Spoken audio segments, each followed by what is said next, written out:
"You're nothing without me, Lauren. You never were." Ethan Caldwell ripped the champagne glass from his wife's hand and hurled it against the marble floor, glass exploding across the ballroom as he shoved divorce papers into her chest hard enough to make her stagger back. 400 guests froze.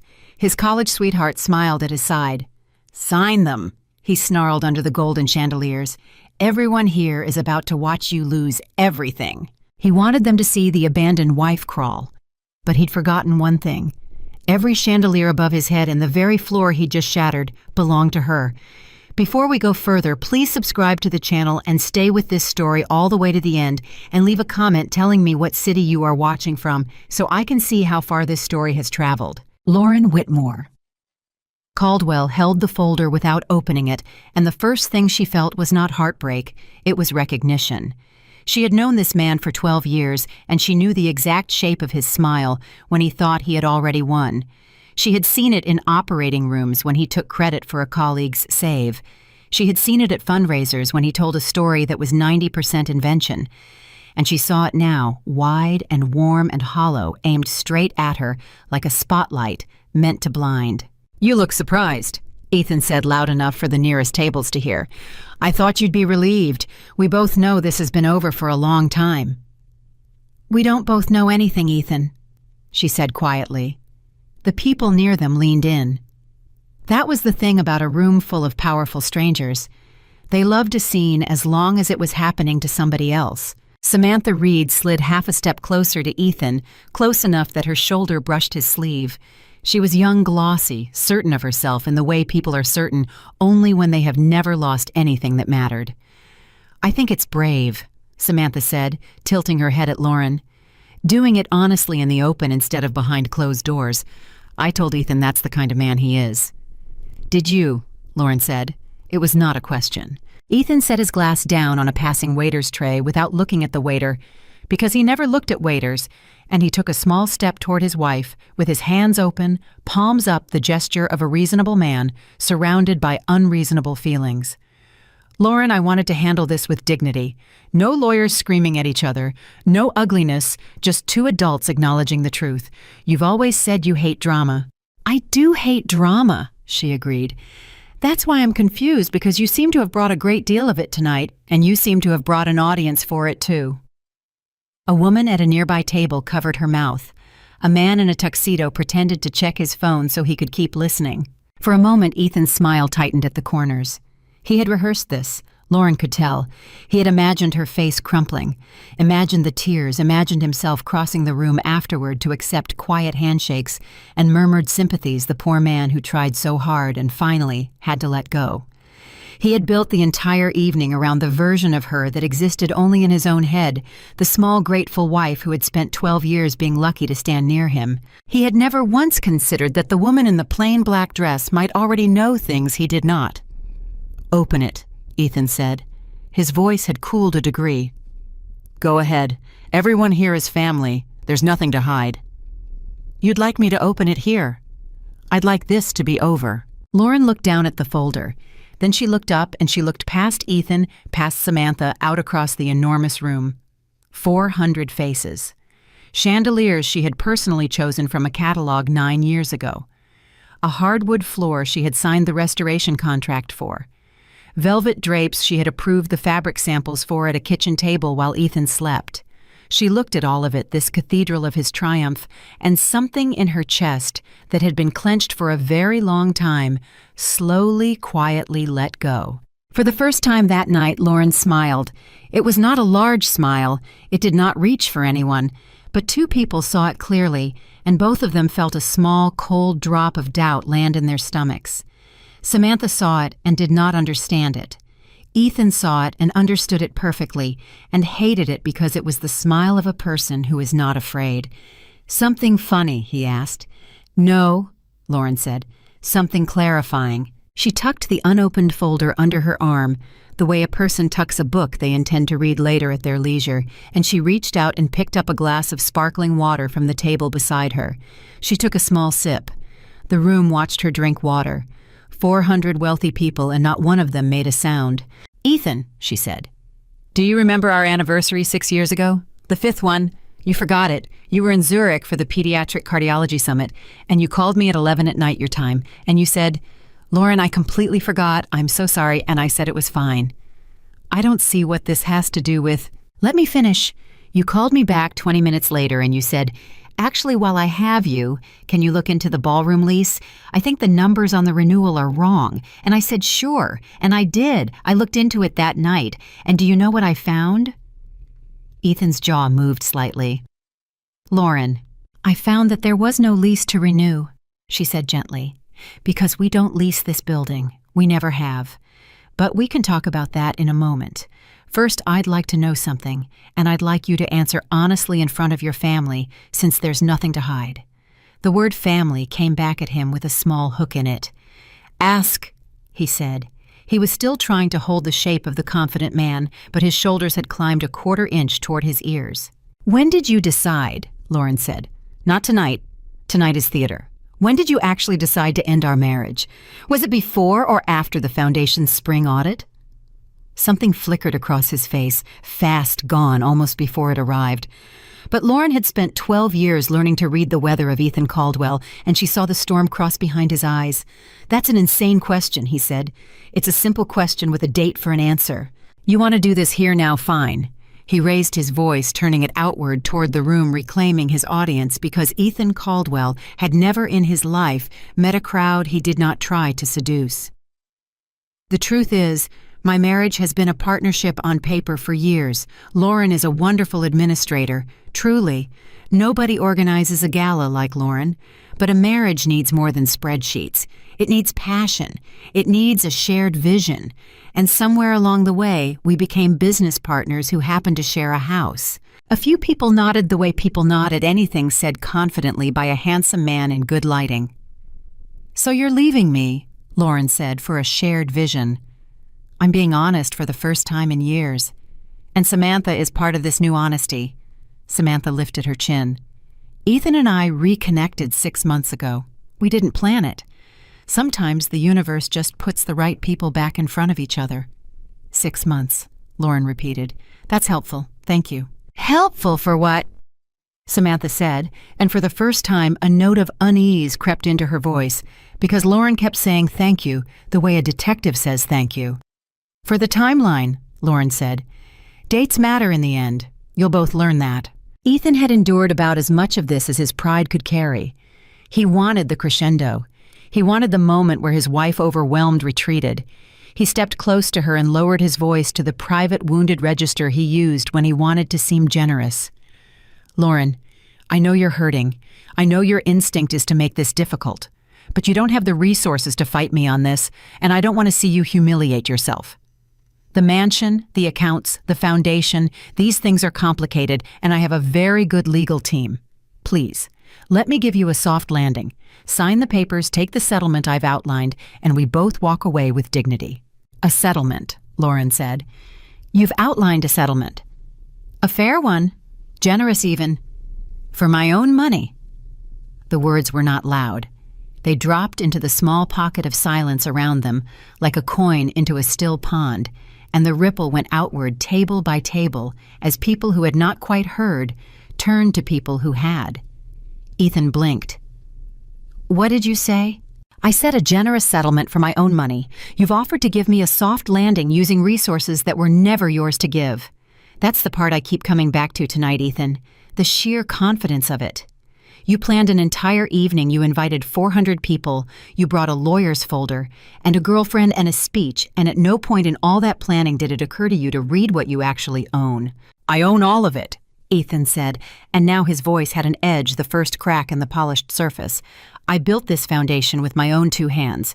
My name is on the building. My name is on the research grants. My name is the reason half these people wrote checks. You handled the paperwork. Don't confuse paperwork with power."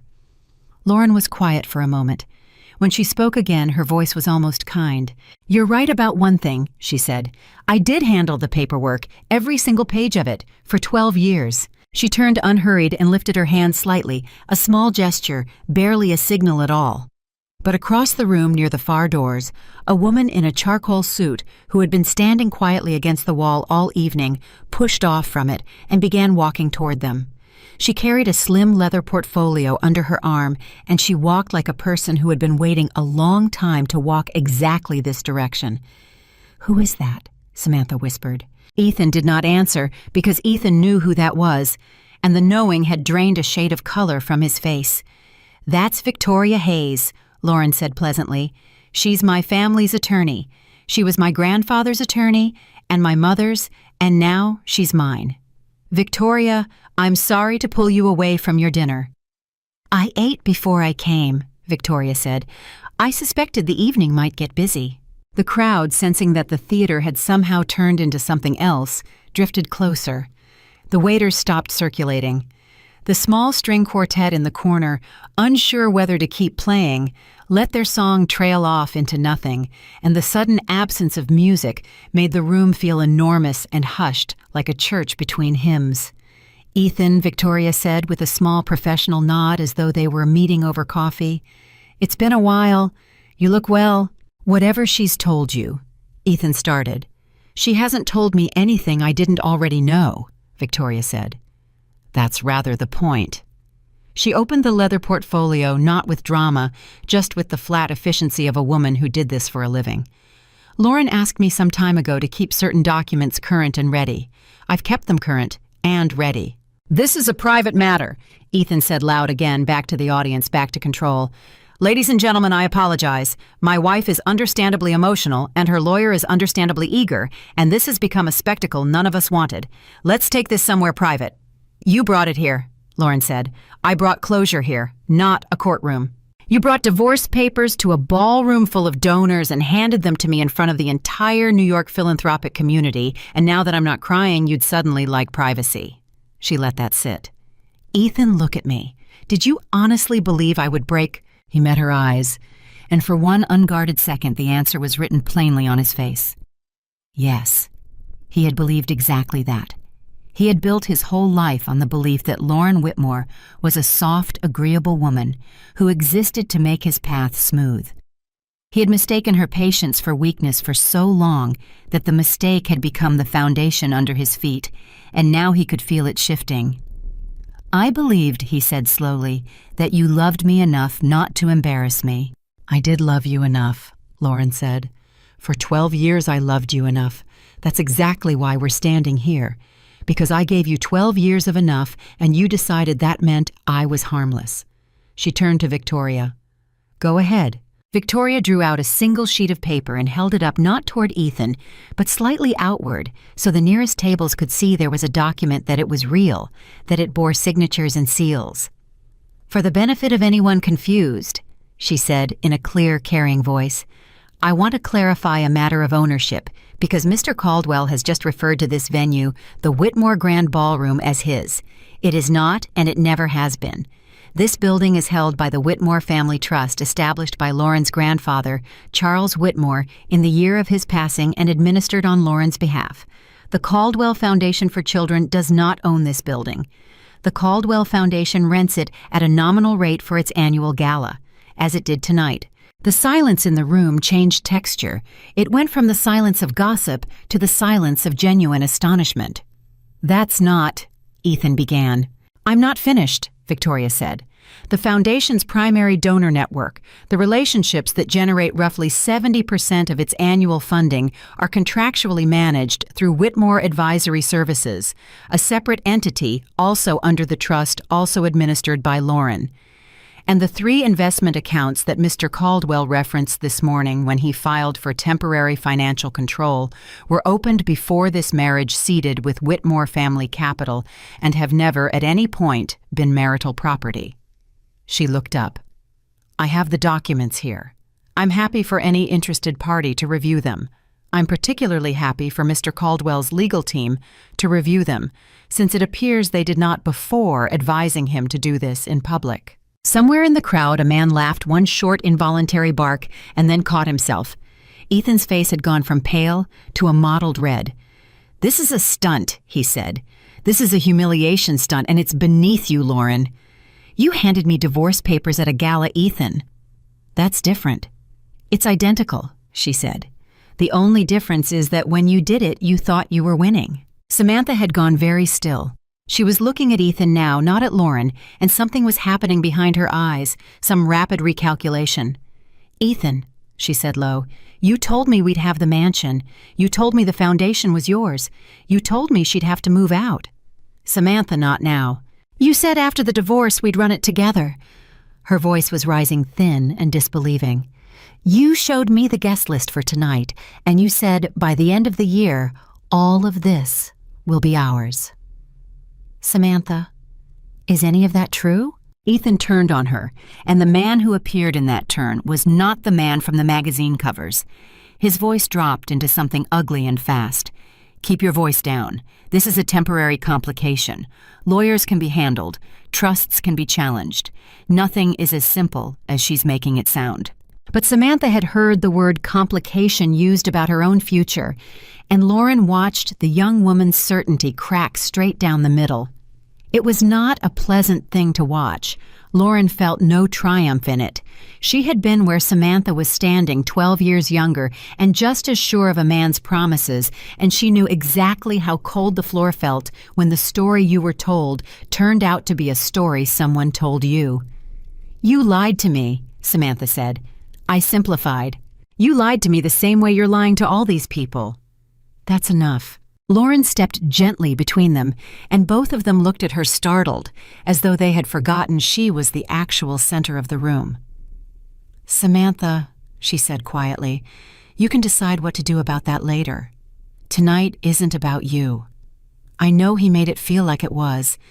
He's good at making things feel like they're about the person in front of him, but you were a prop the same as this ballroom, the same as those chandeliers, the same as me.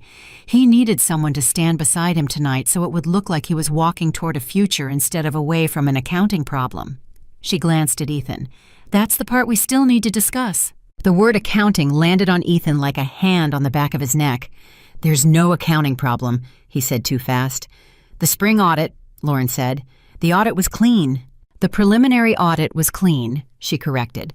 "Because I signed off on the preliminary numbers, Ethan. I always sign off on the preliminary numbers. That's the paperwork you keep confusing with weakness." She took a breath. "But this year I didn't file the final. I asked Victoria's forensic team to look first. Do you know why? I don't have to listen to this. You brought 400 people to listen to this." He looked at the crowd as if seeing them for the first time as a trap rather than an audience. The faces that had come to worship him were now studying him, and the wattage in the room had reversed all of it, pouring back onto him hot and merciless, the exact humiliation he had designed for someone else. "I looked first," Lauren went on, "because 6 months ago the pattern of the foundation's discretionary spending changed. Small things at first, a car service account that suddenly ran 3 times its usual balance, a block of hotel nights in Aspen that never appeared on any board calendar, a jewelry receipt filed under, and I want to be precise here, donor relations." She paused. "That one was creative, I'll give you that." Samantha's hand rose slowly to her own throat to the diamond necklace resting there, and Lauren watched the young woman understand in real time what she was wearing. "Don't," Ethan said to Lauren, and now the plea in his voice was real, the first honest sound he had made all night. "Don't do this here." And there it was, the reversal complete. The man who had begged nothing of anyone, who had orchestrated an entire evening around the pleasure of watching his wife plead, was now the one saying please, in a lowered voice in front of the people whose admiration was his entire livelihood. Lauren looked at him for a long moment. She was aware of 400 pairs of eyes. She was aware of Victoria beside her, calm as a closed door. She was aware distantly of a strange lightness in her own body, the specific weightlessness of setting down a thing you have carried so long you forgot it was heavy. "I'm not going to do it here," she said. Ethan exhaled. "Not because you asked," she added, "because those children deserve better than to have their foundation's dignity dragged across this floor for the sake of my satisfaction. The families who depend on that money don't care about your affairs or my marriage. They care whether the surgery gets funded. So no, I won't turn their foundation into my revenge. But make no mistake about what happens next." She leaned in, and now her voice was only for him, low and level and absolutely without fear. "There will be an independent forensic audit, the full one. Victoria's already engaged the firm. The board will see everything. Every receipt filed under donor relations, every hotel night, every dollar that walked out of a children's charity and into your private life. And you're going to sit across a table from that board and explain it sober in daylight with no chandeliers and no champagne and no adoring crowd to hide inside. That's your humiliation, Ethan, not this. This was nothing. You handed me papers. Paper is easy. Numbers are what will end you. Ethan opened his mouth and found nothing in it. Lauren straightened.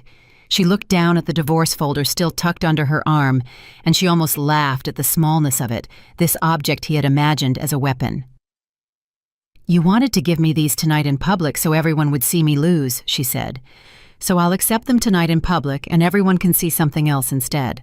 Victoria, I'm going to sign them. Victoria did not flinch, but a slight furrow touched her brow.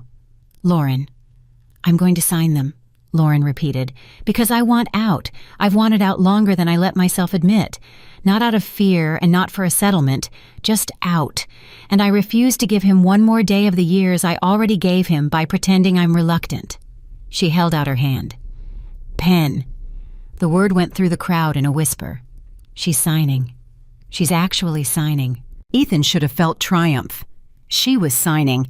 He had gotten what he came for. But he did not feel triumph because he understood watching her ask for a pen with a steady hand and a clear face that he had not defeated her at all. She was not signing because he had beaten her. She was signing because she no longer wanted the thing he was taking. You cannot rob a person who has already given the item away in her heart. He had come to seize her future and discovered she had quietly packed it up and set it by the door months ago. Lauren, he said, and he hated the sound of his own voice saying her name that way, small and reaching. We can slow down. There's no reason to do everything tonight. We were happy once. We can be civil. We can find an arrangement that works for both of us. An arrangement that works for both of us, she repeated. You mean one where I keep signing the preliminary numbers and looking the other way and calling it love? I mean one where we don't destroy each other. I'm not destroying you, Ethan. Victoria placed a pen in her hand, and Lauren turned it over once between her fingers. I've never once tried to destroy you. That's what you've never understood about me. All those years you thought my kindness was fear, my patience was weakness, my silence was surrender. It was never any of those things. It was a choice. Every single day, I chose to build something with you instead of tearing you down, because I actually believed that the man I married was still somewhere inside the man on the magazine covers. Tonight, you proved he isn't. That's all this is. Not destruction, just the end of me waiting. She turned to the small table, opened the folder, and Victoria stepped in smoothly to indicate the signature lines, and Lauren signed. Once, twice, 3 times. Her handwriting did not waver. When she finished, she closed the folder and set the pen down beside it with a small final click that somehow carried to the back of the enormous silent room. There, she said, you have your divorce, congratulations. Lauren, you'll notice, she added almost as an afterthought, turning back toward the crowd, that I signed the divorce. Only the divorce. I did not sign the financial stipulations your lawyer so helpfully attached. The temporary control of the mansion, the access to the foundation accounts, the authority over the properties. Those pages I've left blank because those pages describe things that were never yours, and a man cannot grant himself temporary control of what he does not own. Victoria will be in touch with your attorneys about the corrections. There are going to be a great many corrections. A murmur ran through the room, and this time it was not gossip and it was not astonishment. It was something closer to respect, the low, involuntary sound a crowd makes when it watches someone it underestimated stand up straight. Ethan felt it. He felt the room turning, felt the current of admiration that had flowed toward him for 12 years, bend and redirect itself toward the woman in the plain black dress, and it terrified him more than any lawsuit, because the crowd was his oxygen and he could feel it thinning. You planned all of this, he said, and his voice cracked on the word planned. You've been planning this for months. The audit, the lawyer, the trust documents ready to go. You let me walk in here and do this so you could do that. You set me up. Lauren looked at him with something that was almost but not quite pity. Ethan, she said softly. You chose the venue. You picked the date. You wrote the guest list. You filed the papers this morning without a word to me. You brought your girlfriend, and you brought your speech, and you handed me a folder in front of 400 people because you wanted an audience for my defeat. She shook her head slowly. I didn't set you up. I just stopped catching you. For 12 years, every time you were about to fall, I caught you. Tonight I simply took my hands away and you found out how far the floor was. The band mercifully did not start playing again. No one moved to fill the silence. Ethan Caldwell stood beneath the chandeliers his wife had chosen in the ballroom her grandfather had built, holding a champagne flute someone had refilled and set back in his hand out of pure social reflex. And for the first time in his adult life, he had absolutely nothing to say and no one waiting to hear him say it. Samantha was already stepping back one careful step then another. Her earlier confidence dissolved into the particular embarrassment of a person who suddenly realizes she has bet everything on the losing horse in front of a crowd. I need some air, she said to no one, and she turned and walked toward the doors, her heels loud in the quiet, her diamonds catching the light one last time before she was gone. Samantha, Ethan called after her. Samantha, wait. She did not wait. Lauren watched her go without satisfaction. Then she turned to Victoria. Can you take the folder? I don't want to hold it anymore. Of course. Victoria took the signed papers and slid them into her portfolio, and something in the ordinary competence of the gesture, the click of the latch, seemed to close a door in the room that everyone could hear. I'd like to say something to the guests, Lauren said, before this becomes only about me and him. May I? It's your ballroom, Victoria said, and a few people incredibly laughed, and the laughter was not cruel, it was relieved the sound of a crowd that has been holding its breath. Lauren stepped up onto the low platform at the front of the room, the same platform where an hour earlier Ethan had thanked donors and accepted applause and basked. She did not take the microphone right away. She looked out at the faces, the doctors and investors and politicians, and the handful of genuinely kind people scattered among them who had come because they truly cared about the children. And she found those particular faces and let her eyes rest on them. I'm sorry you saw that, she said. Her voice was steady, and it carried without effort because the room had gone so quiet. You came tonight to support children who need heart surgery. Children whose families sit up at night doing math no parent should have to do, and instead you watched a marriage end in the middle of your dessert. That's not what any of you paid for, and I apologize. Someone said softly, no apology needed, Lauren, and someone else said, here, here, and a small warmth entered the room. I want to promise you something, she continued. The foundation is not going anywhere. The children are not going anywhere. Not one surgery that was scheduled will be canceled. Not one family that was promised help will be abandoned. Whatever happens between Ethan and me, and whatever the audit finds, this foundation belongs to those kids, and it will be run for those kids with total transparency starting now. If you wrote a check tonight, that check will do exactly what you were told it would do. You have my word, and my word, unlike some, is on file. That last line drew a real laugh, a warm one, and Ethan, standing below the platform with his untouched champagne, felt each laugh like a small stone. For a long time, Lauren said, and her voice softened. I stood in rooms like this one and let someone else do the talking. I told myself that was humility. I told myself that love meant staying in the background and letting the person you believe in shine. And maybe sometimes that's true. But I learned something tonight that I want to leave you with, especially those of you who are quiet, who do the work. No one claps for who hold up someone else's spotlight year after year and never step into it yourselves. She paused. Being quiet is not the same as being weak. Staying calm is not the same as surrendering, and the moment someone mistakes your kindness for permission to step on you is the exact moment you get to find out how strong you actually are. The room was still. Even the people who had come to worship Ethan were watching her now, and something in the arithmetic of the evening had permanently changed. Thank you for coming, Lauren said simply. Please stay, eat, give generously. The children thank you, and I thank you. She stepped down. The applause did not start immediately. There was a beat, a held breath, and then a woman at a front table stood up and began to clap. And then the table beside her stood, and then it moved across the room in a wave. 400 people rising to their feet in the ballroom that Ethan Caldwell had believed until 40 minutes ago that he owned, applauding the wife he had come to destroy. Ethan stood in the middle of the standing crowd, the only one seated in spirit, if not in body. And he understood at last fully and coldly the size of his mistake. He had not lost a building tonight, though he had lost that too. He had not lost an argument, though he had lost that as thoroughly as a man can. He had lost the one person who had chosen every single day for 12 years to make him look better than he was. And she had not been taken from him. She had walked out on her own, calm and clear-eyed, and left him standing in the wreckage of a plan he had been so proud of, wearing a smile that no longer fit his face. Lauren did not look back at him as she made her way through the applauding crowd toward the doors. People reached out to touch her arm, to say her name, to tell her quietly that they had always known, that they had always liked her, that they were on her side, and she thanked each of them with the same steady grace she had shown all night, though inside, beneath the calm, her heart was pounding so hard she thought the whole room must be able to hear it. Victoria fell into step beside her near the doors.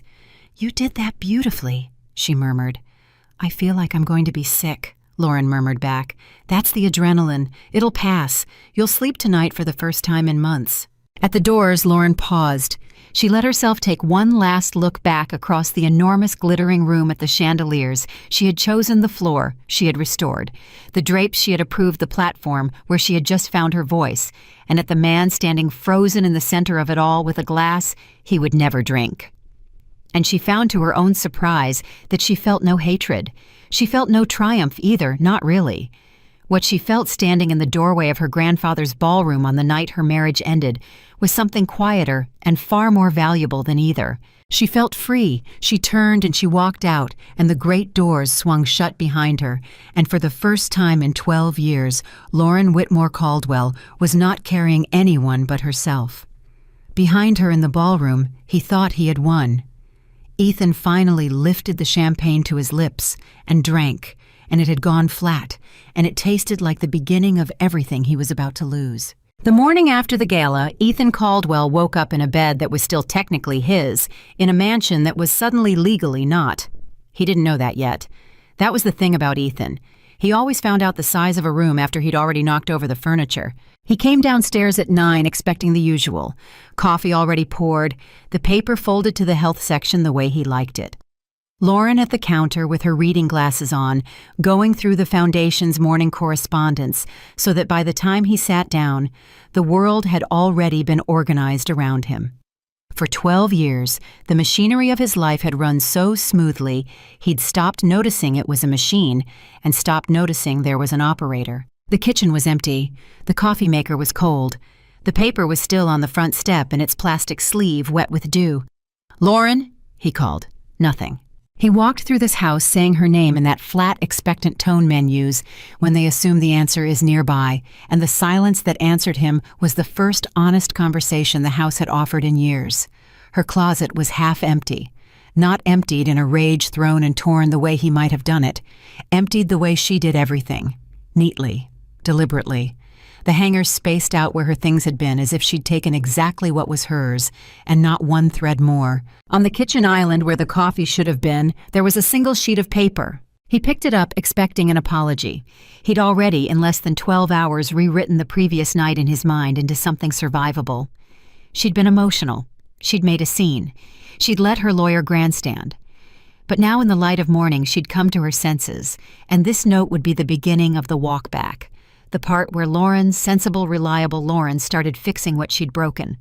The note was not an apology. It was an address, a phone number, and 11 words in her careful handwriting. "Victoria will contact your attorneys today. Please don't come to the office." The office. His office. In the building with his name carved over the door. Ethan set the note down very slowly, and for the first time a small, cold thought worked its way up through the noise of his self-regard. She said, "Please don't come to the office. Not our office. Not the Foundation." The office. As though it had already stopped being his. As though sometime between the champagne and the dawn, a door he hadn't known existed had quietly been locked from the other side. He called her. It went to voicemail. He called again, voicemail.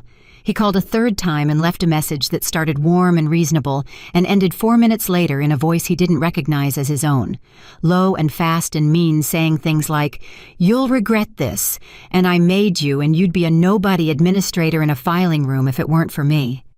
And when he hung up, his hand was shaking and he told himself it was because he hadn't had his coffee. By 10 o'clock, he'd decided the note didn't apply to him. He drove to the foundation. He had walked through those glass doors 5,000 times. He had a specific way of walking through them, a slight lift of the chin, a nod to the receptionist that was more a benediction than a greeting, the entrance of a man arriving at a place that revolved around him. He performed the walk exactly, the chin, the nod, and the receptionist, a young man named Marcus who had worked the front desk for 2 years and had never once failed to say good morning, Dr. Caldwell looked up and did not say it. "Marcus," Ethan said, still walking. "Dr. Caldwell." Marcus stood up. That was wrong. Marcus never stood up. "I'm sorry, sir. I've been asked to tell you that your access has been suspended pending the board review. I'm not supposed to let you pass the lobby." Ethan stopped. He actually laughed, a short, disbelieving sound. "My access." "Yes, sir." "Marcus, my name is on the building." "Yes, sir. I know." Marcus looked genuinely miserable, a 24-year-old kid who liked his job and did not want to be the wall this particular man ran into.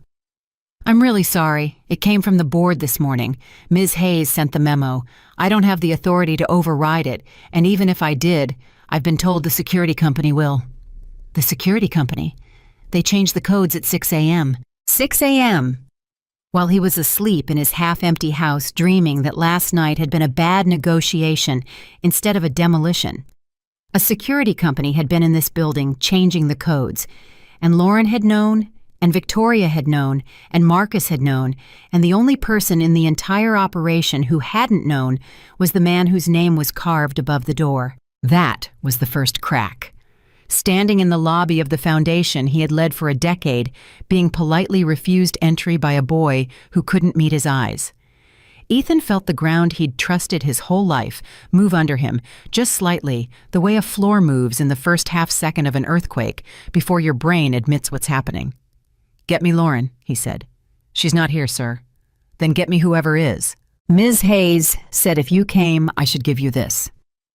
Marcus reached under the desk and produced an envelope, cream-colored heavy stock, the foundation's letterhead. Ethan's own name was on the front in Victoria's blocky hand. He took it. He did not open it in the lobby. He had that much left. He turned and walked back out through the glass doors with his chin still up, performing the exit of a man who had chosen to leave. And behind him, Marcus sat back down and exhaled and quietly texted the office manager the 2 words he'd been told to text. He came. In the car, Ethan opened the envelope. It was not a threat. That was almost worse. It was a single-page formal and cold, informing Dr. Ethan Caldwell that effective immediately he was placed on administrative leave from all operational and financial roles within the Caldwell Foundation for Children, pending the outcome of an independent forensic audit, that his signature authority on all accounts had been revoked, that a board meeting had been scheduled for the following Tuesday, at which he was welcome indeed, encouraged to appear and respond, and that until that meeting he was asked to refrain from contacting staff donors or vendors regarding foundation matters. It was signed by Victoria Hayes, counsel to the Whitmore Family Trust, and beneath her signature 3 board members had signed as well. 3. He read the 3 names twice. The first was Harold Levin, the retired judge, 78 years old, who had sat on the board since the beginning and who Ethan had always privately dismissed as decorative. The second was Dr. Priya Anand, the pediatric cardiologist, who Ethan had recruited himself and considered loyal. And the third name, the one his eyes kept sliding back to the one that made his chest go tight, was Nathaniel Brooks. Nathaniel Brooks was the single largest individual donor in the foundation's history. $11 million over 8 years. And Ethan had spent those 8 years believing that Nathaniel Brooks wrote those checks because of him, because of the dinners, Because of the golf. Because of the way Ethan made a rich man feel like a hero. Nathaniel Brooks' signature was on the page, removing him. Ethan sat in the parking garage with the letter in his hand and did the math that the confident don't do until they're forced to. If Nathaniel Brooks had signed, then Nathaniel Brooks had already talked to Lauren, had already chosen. And if the largest donor had chosen, then the checks that Ethan believed followed him would follow her and the entire edifice of his importance. The whole cathedral he had built in his own mind was resting on donors he had assumed were his, and who it was turning out had never once been in his name. Across the city at that exact hour, Lauren was sitting in Victoria Hayes's law office, holding a cup of coffee she hadn't drunk, and Nathaniel Brooks was on the speakerphone, and he was saying, "Lauren, I've written that man checks for 8 years, and I want you to know something. I never once liked him. I liked what the foundation did. I liked what you did. He talked too much and he thanked me too much, and a man who thanks you that much is usually taking something. I just couldn't put my finger on what." "You couldn't have known," Lauren said. "No, but you did." Brooks's voice was gruff, an old man's voice direct. "You knew a long time before last night, didn't you? You've known for a while and you sat on it." Lauren looked at the coffee. "Yes." Why? It was the question everyone would ask her in the coming weeks. The board, the reporters eventually, her own mother. Why did you wait? Why did you let it go on? And Lauren gave Nathaniel Brooks the same answer she would give all of them, because it was the true one, and because she had stopped sometime around 3 a.m. in a hotel room after the gala, being ashamed of it. "Because I kept hoping I was wrong," she said. "Because it's one thing to suspect that the man you married is stealing from sick children, and it's another thing to prove it, and I didn't want to prove it. I wanted to be wrong so badly that I gave him chance after chance to be a different man than the receipt said he was. And every time he took the chance and used it to steal a little more." She set the coffee down. "That's not a story I'm proud of, Mr. Brooks, but it's the truth. I didn't wait because I was calculating. I waited because I loved him. And I was a coward about what loving him was costing those kids. The forensic audit is going to show numbers. It's not going to show that. So I'm telling you now myself, before you read it in a report." There was a silence on the line. Then Nathaniel Brooks, $11 million donor, 70-year-old man who had built a shipping empire and buried a wife and did not as a rule say soft things, said quietly, "That's the most honest thing anyone said to me in a year. You'll have every dollar I've got, and you'll have my name on that board as long as you want it there. Go get him, Lauren." "I'm not trying to get him," she said. "I'm trying to protect them." "Same thing from where I'm sitting," Brooks said, and hung up. Victoria, who had been listening from across the desk, took off her glasses. "You didn't have to tell him that." "About waiting." "Yes, I did," Lauren said. "I'm done managing what people think of me. That's the whole thing Ethan never understood. Managing what people think is a full-time job, and he gave it to me, and I did it for 12 years, and I'm not doing it anymore. Not for him, and not for me. If they want the truth, they get all of it, including the parts that make me look weak. They don't make you look weak. They make me look human. Same thing to most people." Lauren finally picked up the coffee and drank it. It was cold. She drank it anyway. "What's next?" What was next was a forensic accountant named Dana Osei, who arrived at Victoria's office at noon with a rolling case of files and the specific calm energy of a person who has spent her career finding the money that other people hid. Dana had been quietly working the foundation's records for 6 weeks, ever since Lauren had first flagged the pattern, and she laid out on the conference table what she'd found so far, and it was worse than Lauren had let herself believe. "The donor relations line item," Dana said, tapping a printout. "That's the one you found first. Jewelry, hotels, a car service. Petty in the scheme of things. Ugly but petty. Maybe $200,000 over 18 months. If that were all, we'd be having an embarrassing conversation, not a criminal one." "But that's not all," Lauren said. "No." Dana pulled out a second folder. 2 years ago, the foundation set up a subsidiary, a separate 501c3 called the Caldwell Global Health Access Fund. On paper, it was created to handle international grant surgeries for kids overseas, that kind of thing. Very sympathetic. Very hard to scrutinize because the beneficiaries are far away and the paperwork comes from clinics in countries where records are thin. She looked up. "Did you know about it?" Lauren went very still. "I signed the incorporation documents." "You signed a lot of documents that year." He brought me a stack. He said it was the international expansion the board had approved. He said the board wanted a separate entity for liability reasons. Lauren's voice had gone flat, the flat of a person watching a memory rearrange itself into something uglier. "I signed them at the kitchen table." He stood over me and pointed to the lines, and I signed. I trusted him. It was foundation business. I signed. "The board never approved it," Dana said gently. "There's no board resolution. I checked the minutes for the entire year. The Caldwell Global Health Access Fund was created by 2 signatures, his and yours. And in 2 years, it has received $4.1 million in transfers from the main foundation, and it is funded as far as I can document exactly 1 surgery.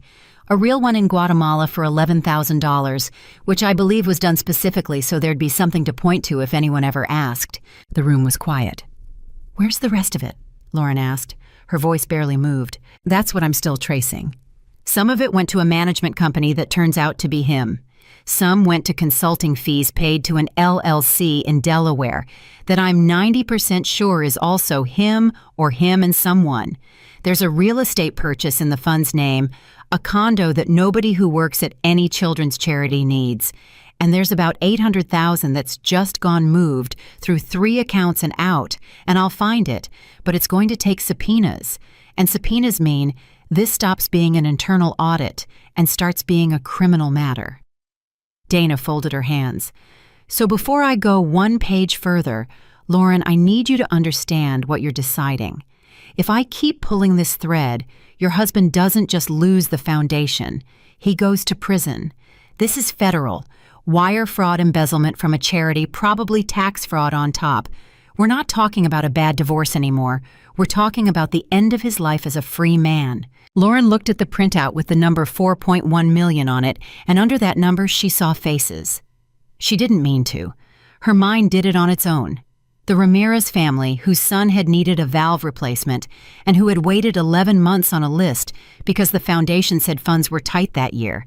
The little girl from Buffalo whose surgery got pushed to the next fiscal quarter. Every family who'd been told there wasn't quite enough in a year when $4 million was flowing out the back of the building into a Delaware LLC. "Keep pulling the thread," Lauren said. "You're sure?" "I stopped being able to protect him the second I learned about the kids," she said. "Do it. All of it.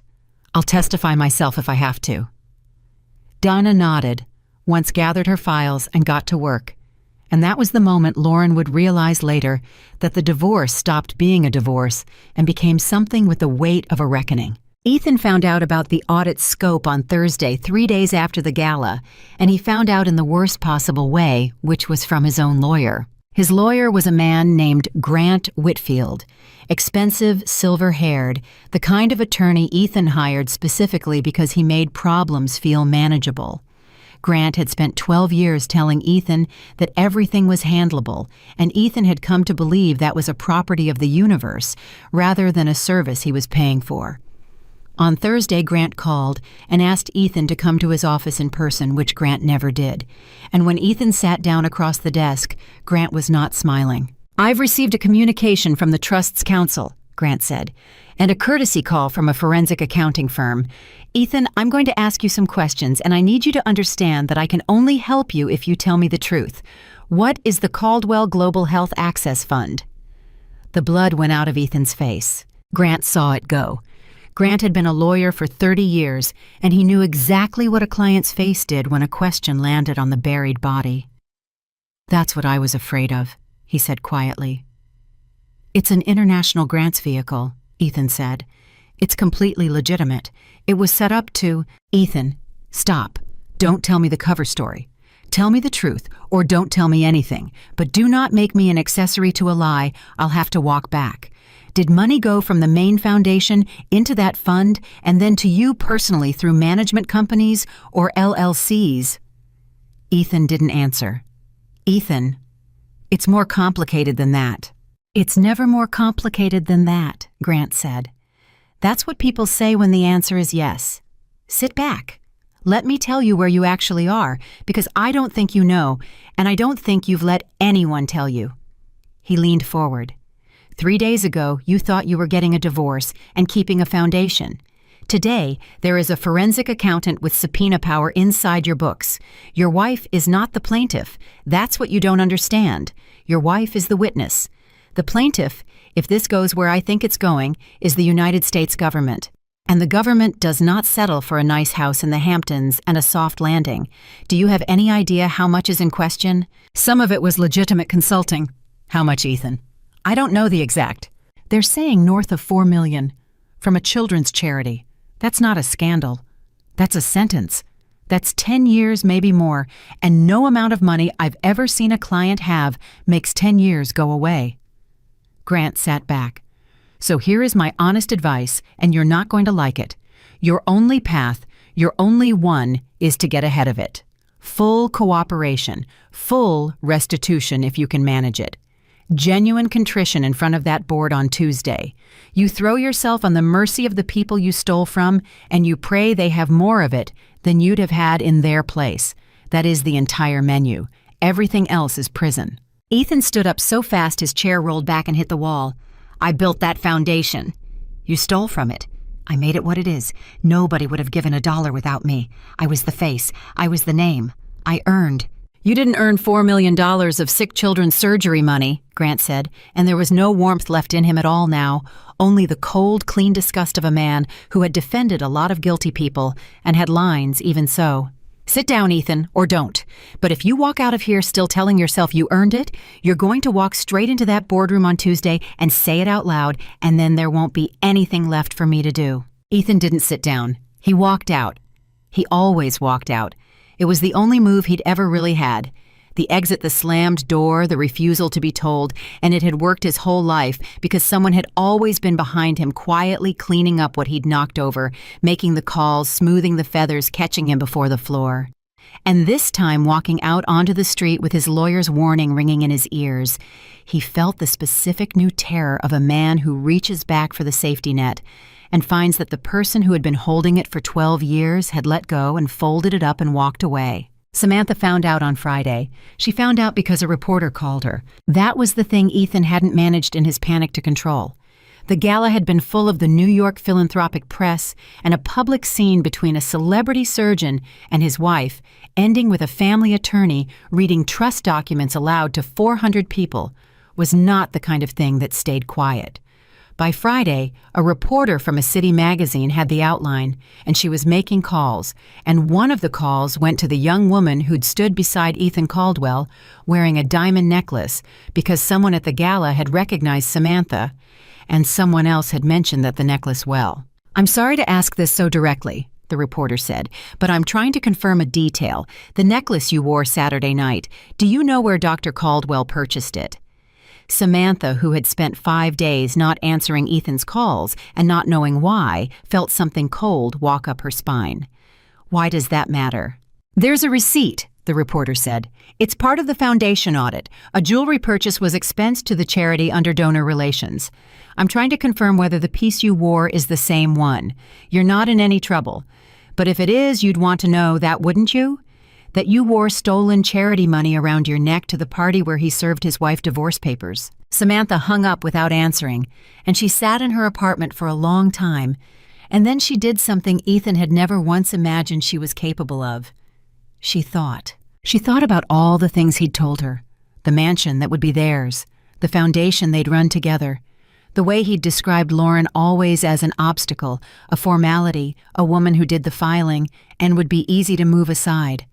She thought about how certain he'd been, and she thought about the gala, the moment when Lauren had signed those papers with a steady hand and turned to the crowd and gotten a standing ovation, while Ethan stood there with flat champagne, and she thought for the first time honestly about which of the two people in that ballroom had actually seemed to know what was going on. It had not been Ethan.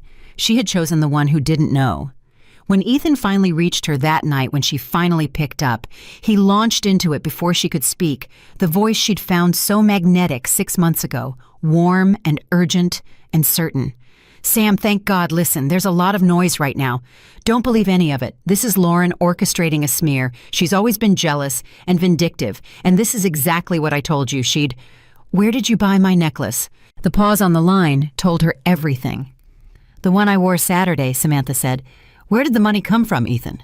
"That's not Sam, that's a completely mischaracterized." "It was the charity, wasn't it? The kids. You bought me a diamond necklace with money that was supposed to fix children's hearts, and then you made me stand next to you and smile while you humiliated your wife, and she owned the room the whole time, and you knew you had to have known, and you let me stand there looking like Samantha, like a fool, in front of everyone.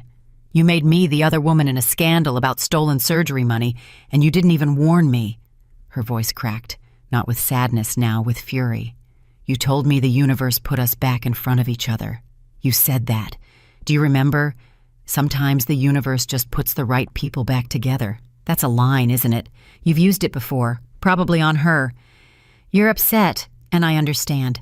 I looked you up today, Ethan. Really looked. Not the magazine covers, the other stuff. And do you know what I found? I found that everything you ever told me about how you built that foundation was hers. The donor network, the building, the money. You didn't build anything. You put your face on something a whole family built before you got there, and you took the credit for 12 years, and now you're trying to do the same thing to me? Make me believe your version right up until the moment the truth walks in and reads it out loud to a room." She was crying now, but her voice was hard as stone underneath the tears. "I was going to be your next foundation, wasn't I? Your next thing to stand in front of and take credit for. That's insane, I love. Don't." She said it so sharply that he stopped. "Don't say the word. You don't know it. Lauren was right about you. I didn't even meet her, and I know she was right because I watched her sign those papers and walk out with her head up, and I watched you stand there, and one of you was telling the truth all night, and it wasn't you." She hung up. Ethan called back 4 times. She didn't answer any of them. And somewhere around the 4th unanswered call, alone in a mansion that wasn't his, having lost the foundation, the codes, the donors, the lawyer's confidence, and now the woman he'd blown up his marriage for, Ethan Caldwell, finally understood that the ground he'd been standing on his whole adult life had never been ground at all. It had been Lauren. Every solid thing beneath him had been her holding it up, and he had confused her steadiness for the natural order of the universe, and now that she'd stepped out from under him, he was discovering in real time that he had never once been standing on anything but her. He did the only thing left that he knew how to do. He decided it was her fault. That was where his mind went in the worst hour of the worst week of his life. Not to remorse, not to the children, to blame. If Lauren had just stayed quiet, if Lauren had just signed everything taken, the settlement kept catching him the way she always had. This was her doing. She'd let it happen. She'd waited and watched and gathered, and then she'd sprung it. And that made her the schemer, that made her the villain, that made him somehow the victim of a woman who'd finally stopped protecting a man who was stealing from children. He believed it. That was the frightening thing. By midnight, he genuinely believed it. He picked up his phone and he started typing. And what he typed was a message to Lauren that began with the words, "This is beneath you," and went on for 3 paragraphs about betrayal and loyalty and everything he'd given her. And he read it back, and it was so persuasive, so wounded, so much, the voice of a good man mistreated, that he almost sent it. But something stopped him. Some small, surviving piece of the man who might once have been worth loving. He read the message a second time, and this time for one clear second, he saw it the way she would see it. A man who had shattered her champagne glass and shoved papers into her chest in front of 400 people who had stood over her, signing away her life, and been proven a thief in the same hour, writing to tell her that she was the one who'd betrayed loyalty. For 1 second, Ethan Caldwell saw himself clearly. It was unbearable. He deleted the message. And then, because seeing himself clearly was a thing he had spent his entire life being unable to survive, he buried the second of clarity under a fresh load of grievance, and by morning it was gone, and he was the victim again, and the last exit was closed. Tuesday came. The board meeting was held in the Foundation's conference room, the good one, the one with the long table and the window and the framed photographs on the wall of children who had received surgeries. Kids grinning gap-toothed grins, kids in hospital beds giving thumbs up. Kids who were now teenagers, now adults, now alive because of money that was supposed to be about them. Ethan had chosen those photographs himself years ago. He'd thought they made a good backdrop for donor meetings. He'd never once in choosing them thought of them as watching. They were watching now. He came dressed for it. the good suit, the confident stride, though it cost him more than it used to. He'd decided on the drive over that he would not grovel. Grovel was for guilty men, and Ethan had spent 5 days successfully reconvincing himself that he was not guilty so much as misunderstood, that there was a version of the numbers, a framing a context that would make the board see he'd been running a complex operation, and that complex operations have complex accounting, and that his real crime was trusting a wife who'd turned on him. He walked into the room ready to give the speech of his life, and he stopped, because Lauren was there. He hadn't expected that. Some part of him had assumed she'd stay away, let the lawyers handle it, keep her hands clean.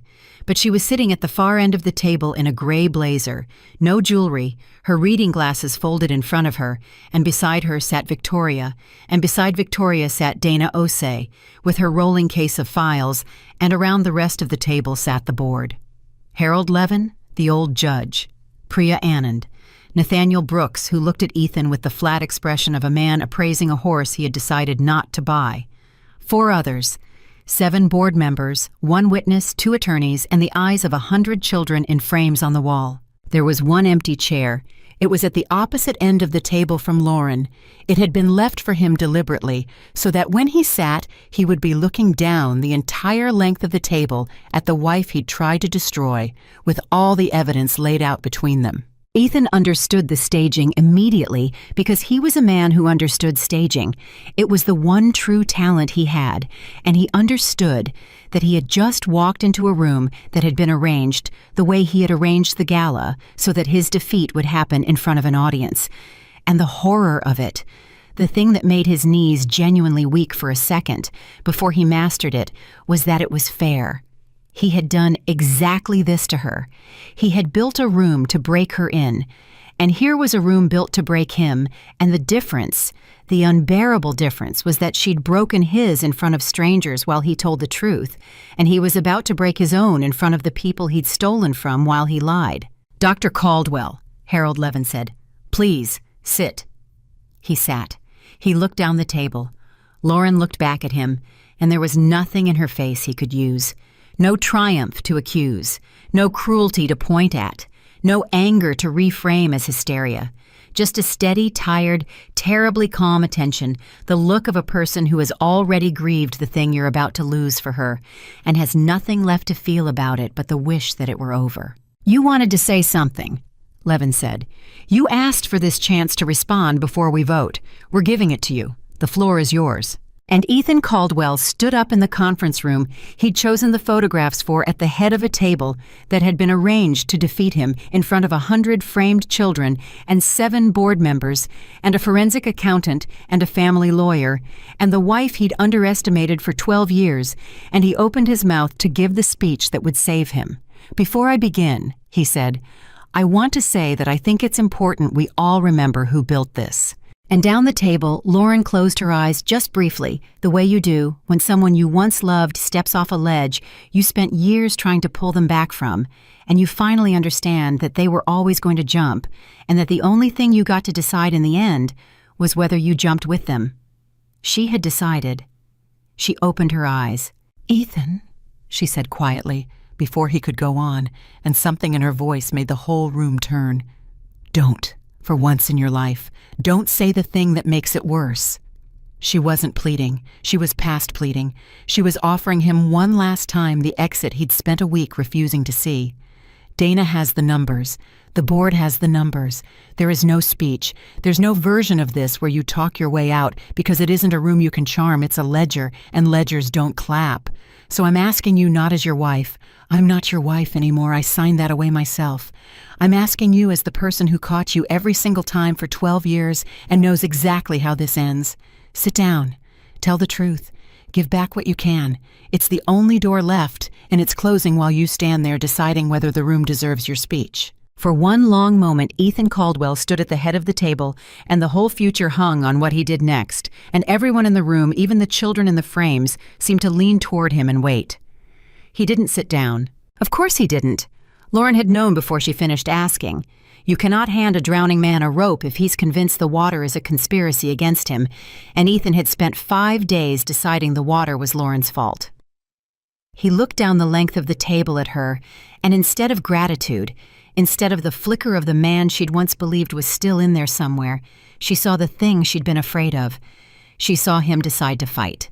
"I appreciate my ex-wife's theatrics," Ethan said, and he said ex-wife like a small blade testing whether it would cut.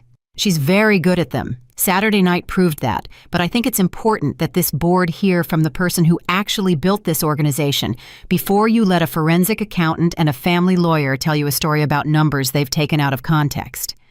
Nathaniel Brooks made a low sound in his chest, not quite a laugh, and looked at the ceiling. "Something funny, Mr. Brooks," Ethan said. "Keep going," Brooks said. "You're doing all the work for us. Keep going." Ethan should have heard the trap in that. The old Ethan, the sharp one, the one who could read a room like a map, would have heard it. But that Ethan had been running on Lauren for 12 years, and without her steadying the ground under him, his instincts had gone soft and slow, and he plowed forward into exactly the opening Brooks had left him. "Fine, let's talk about the Global Health Access Fund, since that's clearly what this ambush is about." He buttoned his jacket, a gesture of control, a tell that he'd lost it. 2 years ago, I identified an enormous unmet need in international pediatric care. Kids in Central America and West Africa dying of conditions we fix in an afternoon here. I built a vehicle to reach them. Yes, it's complex. Yes, the accounting is complicated because international grant-making is complicated. Money moves through intermediaries, through management companies, through consultants on the ground. That's not fraud.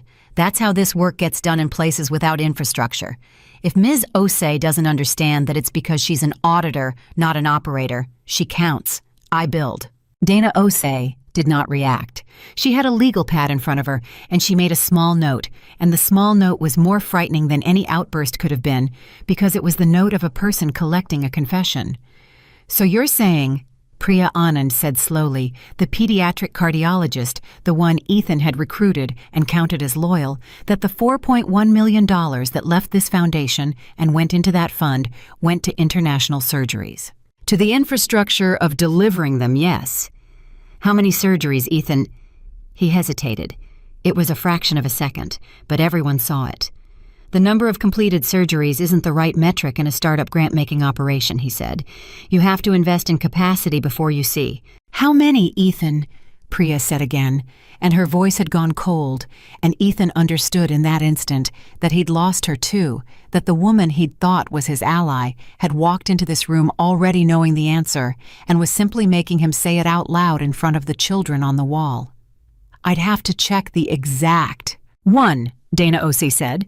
She didn't raise her voice. She just placed the number in the middle of the table like a stone. "1 surgery in Guatemala, $11,000. I have the invoice, the surgical report, and the wire confirmation. It's real. It's the only real thing in the entire fund. $4.1 million in, and 1 child in 2 years actually got helped, and I'd bet my license that child got helped specifically so that you'd have a photograph to point to in a moment exactly like this one." The room was silent. Somewhere in the building, a phone rang, distant, unanswered. "That's a gross mischaracterization," Ethan said, but the certainty had gone thin in his voice, like ice you can see the water through. "Then characterize it correctly," Harold Levin said. The old judge had been quiet, letting the others work, and now he leaned forward, and 30 years on the bench came into the room with him. "You have the floor, Dr. Caldwell. You have a forensic accountant sitting 8 feet away with the documents. Tell us where the other $4,089,000 went. Not the philosophy of international grant-making, the dollars. This account to that account for this purpose. Go ahead, we're listening. We have all afternoon." And Ethan Caldwell opened his mouth, and for the first time in his adult life, standing in front of an audience, no words came, because there were no words. That was the thing he'd never had to confront before. Every other disaster of his life, there had been a story, an angle, a reframe, and Lauren behind him making the story true after the fact, calling the vendor, adjusting the ledger, smoothing it over so that his version and reality could be quietly reconciled while he slept. There was no reconciling this. The dollars went where they went, a condo in the fund's name, a management company that was him, a Delaware LLC that was him, $800,000 simply gone through 3 accounts and out. There was no philosophy that turned that into international pediatric care, and for the first time the room he was performing for could not be seduced because the room already had the receipts. He stood there. 10 seconds. It felt like an hour, and the silence did the thing that Lauren at the far end of the table had known it would do, the thing she'd tried to spare him from with her warning. It convicted him more thoroughly than any accusation could have. A guilty man who talks can at least be argued with. A guilty man who goes silent in front of the ledger has confessed without the mercy of being interrupted. "I want a lawyer present," Ethan said finally, quietly, the fight going out of him all at once like air from a punctured thing. "Grant Whitfield, he's my counsel. I shouldn't be answering questions without him." "You're not being deposed, Dr. Caldwell," Victoria said, speaking for the first time, and her voice was almost gentle. "This is a board meeting of a private foundation, and you're a board member and an officer, and the board has the right to ask you about the finances of the organization you ran. You're free to leave at any time, but if you leave, the board will vote without hearing your defense, and I think you know how that vote goes." She folded her hands. "Your lawyer, by the way, already knows all of this. We've been in contact with Mr. Whitfield since Thursday. He's advised you to cooperate. I suspect he'd be relieved to hear you'd finally taken his advice." That landed. Ethan looked at Victoria, and something crossed his face, the specific betrayal a person feels when they learn that the last professional in their corner has been in conversation with the enemy. Except Victoria wasn't the enemy, and Grant wasn't in his corner because Grant was in the enemy's conversation. Grant was in his corner and trying to keep him out of prison, and the fact that Ethan experienced all of that as betrayal, rather than as the last people on earth trying to help him, was the whole tragedy of the man in one gesture. "You've turned everyone against me," Ethan said. He was looking at Lauren now, only at Lauren. "Every single person in my life. You've spent months apparently quietly poisoning." "I didn't say a word to any of them," Lauren said. "That's a lie." "Priya," Lauren said, not taking her eyes off Ethan. "When did I first talk to you about any of this?" "Yesterday," Priya said. "You called me yesterday afternoon to tell me you were sorry I'd have to sit through today. That was the entire conversation. You didn't tell me anything about the numbers. Dana's office sent me the audit summary. You didn't poison anything, Lauren. He did that himself over 2 years. You just stopped covering the smell." "Nathaniel," Lauren said, "when did I first ask you for anything?" "You never asked me for a damn thing," Brooke said. "I called you after the gala because I've had a bad feeling about that man for 8 years and I finally understood why." He turned to Ethan. "You want to know who turned me against you, son? You did. Saturday night. I watched you shatter a glass and shove papers into that woman's chest in front of my wife's memory in a room full of people who came to help sick kids, and I thought there is a man who has never once in his life been told no. And then I found out you'd been stealing, and I wasn't even surprised. That's the part that should scare you. Nobody was surprised." Ethan turned back to Lauren, and now the mask was fully gone, and what was underneath was not a villain exactly. It was something smaller and more human and more frightening. It was a boy who had never been caught, who had built an entire self on the certainty that he would always talk his way out, and who was now discovering at 50 that the ground had never been ground. His voice when it came was almost a whisper, and it was the most honest thing he'd said in 12 years. "How long have you known?"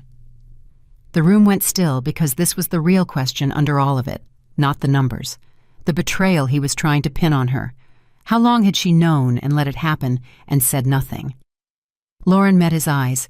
She had promised herself she would tell the truth in this room, all of it, including the parts that made her look weak, and here was the weakest part, and she gave it to him plainly. "I started to suspect 11 months ago," she said. "The donor relations line, the jewelry. I told myself it was sloppiness. I told myself you were careless with the foundation's money the way you were careless with everything, and that carelessness wasn't the same as theft. I believed that for about 3 months, Ethan, because I wanted to. Then 6 months ago, I found the pattern in the discretionary spending, and I couldn't tell myself the careless story anymore, and I started keeping copies.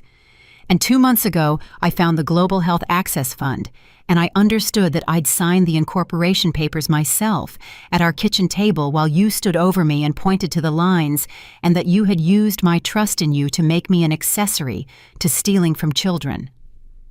Her voice didn't break, but it thinned, and everyone heard the cost of it. So yes, I knew for months, and I hated myself every single day for not moving faster. Because every day I waited hoping I was wrong was a day some family got told there wasn't enough. I have to live with that. I will live with that. But don't you dare stand in this room and call it my betrayal. You stole. I hesitated. Those are not the same sin, and I won't let you make them the same just because hesitating is the one you can survive blaming me for. It was the truest thing said all day, and it silenced even Ethan. For a moment, one strange, suspended moment, something shifted in his face, and Lauren saw it, and her heart did a thing. She hated a small leap of hope, the same doomed hope that had kept her signing preliminary numbers for a year. Because for that one moment, Ethan looked like he might actually reach for it. The truth. The door. He looked like a man standing at the edge of finally saying the two words that could have started not saved him. Nothing could save him now, but started the slow work of him becoming a person who could live with himself. I'm sorry, or even just you're right. 12 years of marriage came down to that moment, and Lauren watched her ex-husband stand at the threshold of it, and then he stepped back from it the way he always had. I want it noted. Ethan said, his voice hardening, the mask sliding back up over the frightened boy, that I'm being railroaded by a coordinated effort between my ex-wife, her family lawyer, and a board she has clearly captured. I'll be pursuing every legal option, every one. This audit was conducted without my consent or oversight. That fund had legitimate charitable purposes, and I will not sit here and be lynched by people who owe their entire careers to an organization I made famous. He buttoned his jacket again. You'll hear from Grant Whitfield. All of you. And he turned and walked out. He always walked out. The door closed behind him, and for a long moment no one spoke. Then Harold Levin let out a slow breath and took off his glasses and rubbed his eyes, 78 years old and tired, in a way that had nothing to do with sleep. Well, he said, I've sentenced men who took the news better than that, and they were going to prison. He put his glasses back on. Let the record show that Dr. Caldwell was given a full and fair opportunity to explain the disposition of foundation funds and declined to do so. I move that we remove Dr. Ethan Caldwell from the board and from all officer positions effective immediately, and that we refer the findings of the forensic audit to the appropriate federal authorities. Do I have a second? Second, said Nathaniel Brooks without hesitation. The vote was 7-0. Lauren did not vote. She wasn't on the board. She'd resigned her advisory seat years ago at Ethan's suggestion, another quiet erasure she'd allowed. She sat and watched the hands go up around the table, and when the seventh hand rose, she felt something she hadn't expected. Not victory, not relief exactly. A kind of grief clean and enormous for the marriage for the 12 years, for the version of Ethan that had maybe never existed, but that she had loved as though it did. You can grieve a person who is still alive. She learned that in the conference room watching a board vote her husband out of the life they'd built, feeling the loss of him settle into her like weather. Victoria's hand found her wrist under the table. You okay? No, Lauren said, but I will be. Keep going. There was more business. There was always more business. The board voted to freeze the Global Health Access Fund's remaining assets, to engage the federal referral through Victoria's firm, to bring in an interim executive director while they searched for a permanent one. And then Harold Levin cleared his throat and said the thing that Lauren had not seen coming, the thing that turned the afternoon from an ending into something else. There's one more item, Levin said. It's not on the agenda because I added it this morning, and I didn't tell Lauren because I knew what she'd say. He looked down the table at her. This foundation is about to go through the worst period in its history, a federal investigation. Press, donors who'll get nervous. The interim director is a placeholder. What this organization needs to survive is someone at the top who the donors trust completely, who the staff trust completely, who knows every contract and every relationship and every dollar, and who the public will believe when she stands up and says the money is safe now. He paused. There's exactly one person alive who fits that description, and she's sitting at the end of this table pretending she doesn't know I'm talking about her. Harold, Lauren said. No. I move... Levin said, ignoring her completely, that we invite Lauren Whitmore to serve as executive director and board chair of the Caldwell Foundation for Children, effective immediately, with a mandate to rebuild it however she sees fit, including if she wishes changing its name. Second, said Priya Anand. Harold. I'm the ex-wife of the man you just referred to the FBI, Lauren said. The optics. The optics, Nathaniel Brooks cut in, are that the woman who caught him is running the place he stole from. That's not a bad optic, Lauren. That's the best story in nonprofit America this year. That's the story that keeps my 11 million in the building and brings in 11 more. You want to talk optics? I'll talk optics all day. Take the job. I signed his divorce papers 4 days ago. I'm not thinking about a job I'm thinking about. You're thinking about the kids, Priya said quietly. You've been thinking about the kids this whole time. That's the entire reason we're in this room. So think about them for one more minute. The interim director is a good man, and he doesn't know a single donor by name. You know all of them. You know which ones need a phone call this week or they'll walk. You know the Ramirez boy is still on the list. You know the girl from Buffalo got pushed to next quarter. We can hire a stranger to protect the children, Lauren, or we can ask the one person who's been protecting them all along quietly from the background for 12 years to finally do it from the front. She held Lauren's eyes. Come to the front. And Lauren Whitmore, who had spent 12 years being the woman nobody noticed, who had held up someone else's spotlight until she'd forgotten she was allowed to stand in one, sat at the end of the long table with the children watching from the wall and felt the whole shape of her life bend toward a new direction. I have conditions, she said. Harold Levin smiled for the first time all day. Name them. Full transparency. Every dollar published quarterly where anyone can see it. No more line items that hide things. If we can't explain a cost to a grieving parent, we don't spend it. Agreed. Restitution first. Before we do anything else, before a single new program, whatever we can recover from Ethan goes straight to the families who got told there wasn't enough. The Ramirez boy gets scheduled this month. The Buffalo girl comes back to this quarter. Every family that got delayed because he was skimming gets made whole before we spend a dime on anything with my name on it. Agreed, said Levin, and around the table the heads nodded. And the name. Lauren looked up at the wall at the framed children at the words Caldwell Foundation for Children stenciled on the glass of the door. I want it changed. Not to Whitmore. I don't want it to be about my family either.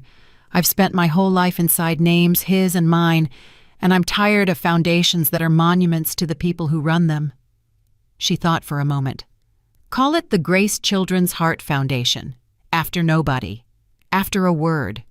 Grace is the thing every one of these families needed and couldn't buy, and it's the thing the money was supposed to be before he turned it into a necklace. Her voice caught just slightly. Grace. That's the name. For a moment, no one said anything. Then Nathaniel Brooks, gruff old shipping magnate, who did not as a rule say soft things, cleared his throat twice and said, That's a good name, Lauren, and had to look out the window for a second. The motion passed, 7-0. Lauren Whitmore, executive director and board chair of what would within the month become the Grace Children's Heart Foundation. She sat very still while it happened, and somewhere underneath the grief and the exhaustion and the disbelief, a small, quiet thing she'd thought was dead began tentatively to breathe. Not triumph. She kept checking, and it still wasn't triumph. It was purpose. The particular clean feeling of a life that has finally been pointed in the direction it was always supposed to go after 12 years of being aimed at holding up a man who was busy stealing from the very children she'd been protecting all along. Ethan found out about all of it that evening. He found out the same way he'd been finding out everything that week secondhand too late from someone who wasn't Lauren. Grant Whitfield called him, and Grant's voice had changed again, gone from grave to something almost pitying, which was worse. They voted you out, Grant said, 7-0. And Ethan, I have to tell you the rest because it's going to be public tomorrow, and I'd rather you hear it from me. They made Lauren executive director and chair, and they're renaming the foundation. It won't have your name on it by the end of the month. Ethan was quiet for a long time. She took it, he said finally. She took all of it. She didn't take anything, Grant said, and there was an edge in it the last of the professional patience wearing through. Ethan, I've been your lawyer for 12 years, and I'm going to say something to you as your lawyer that's also true as a human being, and then I'm going to keep working your case because that's my job. She didn't take anything from you. There was nothing of yours to take. The building was hers. The donors were hers. The money you stole was the children's. The only thing in that entire foundation that was ever actually yours was your name on the door, and you're losing that because you put it on something you were robbing. She didn't take your empire. You never had an empire. You had a woman who let you believe you did, and you served her divorce papers at a gala to celebrate a victory you'd already lost 12 years ago when she chose to build something with you instead of leaving. That's the whole story. That's the only story. I'll call you Thursday about the federal timeline. He hung up, and Ethan Caldwell sat alone in the mansion that wasn't his, and for the second time that week, he came right up to the edge of seeing himself clearly. And this time, it was harder to look away because Grant's words kept playing. She let you believe you did. And underneath the reflexive rage, underneath the practiced grievance, some part of him that was still capable of truth understood that his lawyer was right. He had never had an empire. He'd had Lauren, and he'd traded her for the pleasure of humiliating her in a room she owned, and now he had neither the empire nor the woman, and the only thing left that carried his name was a criminal referral to the FBI. He should have felt remorse. A better man would have felt remorse. What Ethan felt sitting in the dark was the cold, slow crystallization of something else, and it frightened even him in the moments he was honest enough to notice it. He felt the need to make her pay, not to win her back. He'd stopped somewhere in the week even pretending that was possible. He felt the need to take something from her, the way something had been taken from him, and it did not matter to the growing thing in his chest that nothing had actually been taken from him, that he'd stolen and been caught, that the whole disaster was his own architecture. The growing thing didn't care about justice. It cared about balance. She had walked out of that ballroom to a standing ovation while he stood there with flat champagne, and every day since the world had turned toward her and away from him, and the growing thing in his chest wanted more than freedom, more than his name back, more than anything to see her stop standing up straight. He picked up his phone. He looked at Lauren's number for a long time, and then he didn't call her. He was smarter than that, even now, even ruined. He scrolled instead to a different name, a man he'd met years ago through a donor, a man who did the kind of work that didn't appear on any foundation's books, the kind of work that found things people wanted, found that learned things people wanted learned, that applied pressure where pressure was wanted. A man named Cole. Ethan typed a message. He deleted it. He typed it again. His hands were steady now, steadier than they'd been all week, because a man who has decided to do a terrible thing often feels calmer than a man still trying to be good. And Ethan had, sitting in the dark in a house that wasn't his, quietly decided.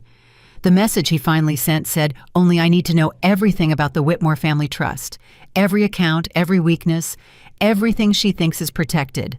Name your price." Cole replied 4 minutes later with a single word, "Understood." And across the city, Lauren Whitmore stood in her new office, the corner one that had been Ethan's, boxing up the last of his framed magazine covers with her own hands so that no staff member would have to, and she felt her phone buzz with a text from Victoria that said simply, "You did a good thing today. Sleep." She smiled at it. She turned off the light. She had no idea, walking to her car through the quiet building she now ran, that 4 miles away a man she'd once promised to love had just decided that her standing up straight was a thing he could not survive, and had started in the dark to look for the exact place to push. The first 3 weeks, Lauren almost let herself believe it was over. That was the mistake. Not a foolish one. She'd earned a little peace, but a mistake all the same, because while she was rebuilding, Cole was working. And the thing about a man like Cole is that he doesn't announce himself. He arrives as a series of small wrong notes that you don't hear as a song until the song is almost finished. The first wrong note came on a Tuesday morning 16 days after the board meeting. Lauren was in her office, the corner one early, going through the donor list herself, the way she'd promised she would when her assistant, a sharp young woman named Bee, whom Lauren had hired away from the interim director within her first week, knocked and came in looking troubled. "There's a reporter," Bee said. Not one of the good ones. He's called 3 times. He says he has documents about the trust, about your family's finances. He's asking whether it's true that the Whitmore money came from something, and I quote, that won't survive daylight. Lauren looked up. Which reporter? Freelance. He writes for one of those sites that's half real news and half whatever gets clicks. His name's Del Rourke. What documents does he claim to have? He wouldn't say. He just wants a comment. He said, and this is the part I didn't like, he said, tell her, I know where the trust really came from, and I don't think she wants me to publish before she's had a chance to explain it. Lauren was quiet for a moment. Then she said, get Victoria on the phone. And she turned back to her donor list, and she made herself finish the page she was on before she let the small, cold feeling in her stomach have any of her attention. Because she had learned something in the last month about not letting fear set the pace. Victoria was in the office within the hour, and she was not troubled the way Bea had been. She was still, which was worse. Victoria still meant Victoria was thinking hard. Del Rourke, Victoria said, sitting down across from Lauren's desk. I looked him up. He's done real work in the past, which is what makes him dangerous. He's not a pure hack. He's a real reporter who got burned out and started taking money to point his skills at whatever people pay him to point them at. If someone hired him, they hired someone who knows how to make a nothing look like a something. Someone hired him. I bet a great deal on it. Lauren didn't say the name. She didn't have to. It sat in the room between them, the shape of it obvious. There's nothing wrong with the trust, Lauren said. You know that better than anyone. My grandfather built it clean. It's been audited every year since he died. There's no scandal in it. There doesn't have to be a real scandal, Victoria said. That's what you have to understand, and I say this as someone who's watched clean people get destroyed by dirty stories. He doesn't need to find something true. He needs to find something that can be arranged to look true long enough for the accusation to do the damage. And you've just become the most public woman in New York philanthropy, running a foundation under federal investigation 4 weeks after a divorce that 400 people watched. You are the softest target in this city right now, Lauren. A story about you doesn't have to be right. It just has to be about you. Lauren absorbed that. What does my grandfather's fortune actually come from? I mean the real answer, the boring one, in case this man tries to make it exciting. Victoria almost smiled. Textiles, then real estate, then he was early into a couple of technology companies in the 80s and got very lucky and was smart enough to know it was luck and diversify. It's the least scandalous fortune I've ever administered. Your grandfather gave away more than most men earn. That's the truth. But the truth, unfortunately, is not a defense against a well-constructed lie. It's only a defense against a lazy one. So what do? We get ahead of it, Victoria said. The same thing you told Ethan to do and he wouldn't. We don't wait for Rourke to publish and then react. We find out what he thinks he has, and we publish the true version first ourselves cleanly before he can frame it. Sunlight Lauren. It's the only thing that's ever beaten this kind of work, and it only beats it if you're the one who opens the curtains. That afternoon, Lauren did something that surprised even Victoria. She called Del Rourke back herself. Mr. Rourke, she said, this is Lauren Whitmore. My assistant tells me you have questions about my family's trust, and you're concerned I won't want you to publish them. I'm calling to tell you the opposite. I'd like you to publish everything, and I'd like to help you get it right, because if you're going to write about my grandfather, I'd rather the record be accurate than exciting. There was a startled pause on the line. Cole, whoever he was, had clearly not prepared Rourke for a target who ran toward the fire. That's an unusual response, Rourke said. I've had an unusual month. What is it you think you found? And Rourke, thrown off his script, told her more than he'd meant to. He said he had documents suggesting that the original Whitmore fortune had been built on a company in the 60s that had been sued for labor violations, that there was a settlement sealed that had been buried, and that the implication of his source was that the entire trust was, in his words, built on the backs of people who never got justice. Lauren closed her eyes, not because it was true in the way Rourke meant it, because it was true enough at the edges to be dangerous, and because now she knew exactly how good Cole was. He hadn't invented a lie. He'd found a real decades-old, half-forgotten thing and aimed it. Mr. Rourke, she said calmly, there was a lawsuit in 1967. Against a textile company my grandfather owned a minority stake in, not a controlling one. There was a settlement. It was sealed, as settlements often are, at the request of the plaintiff's own attorneys, not my grandfather's. And here's the part your source didn't tell you, because it doesn't serve whoever's paying him. After that lawsuit, my grandfather sold his stake in that company at a loss on principle and spent the next 4 decades funding labor rights organizations, 3 of which still exist, and any of whose directors will tell you that Charles Whitmore was one of the first wealthy men in this country to fund the very movement your source is trying to pretend he exploited. She paused. I'll send you the documentation. All of it. The lawsuit, the settlement terms that aren't sealed, the sale, the donation records. You can write whatever you want. But if you write that the trust is built on unpunished exploitation, you'll be writing a lie, and I'll have already published the truth with receipts an hour before your piece goes live. So the only question, Mr. Rourke, is whether you want to be the reporter who got it right or the one who got played by whoever's writing your checks.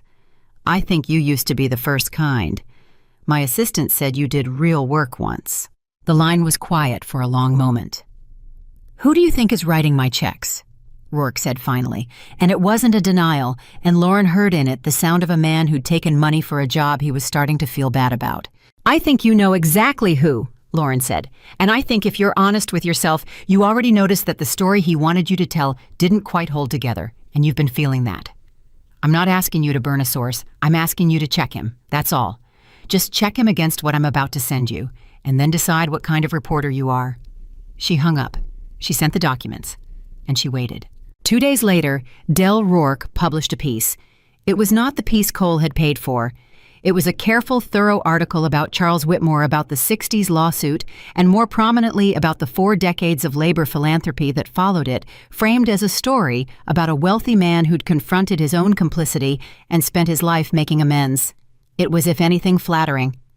And in the second-to-last paragraph, almost as an aside, Rourke wrote a single sentence that told Lauren everything that he had been approached by an intermediary offering to pay for a very different version of this story, and that he had declined, and that the offer itself had told him more about its source than about its subject. Cole's first move had not just failed. It had backfired into a puff piece about her grandfather's decency and a public admission that someone was paying to smear her. Victoria read it and set down her phone and looked at Lauren with something like awe. You turned his own weapon into a monument. How did you know Rourke would break the right way?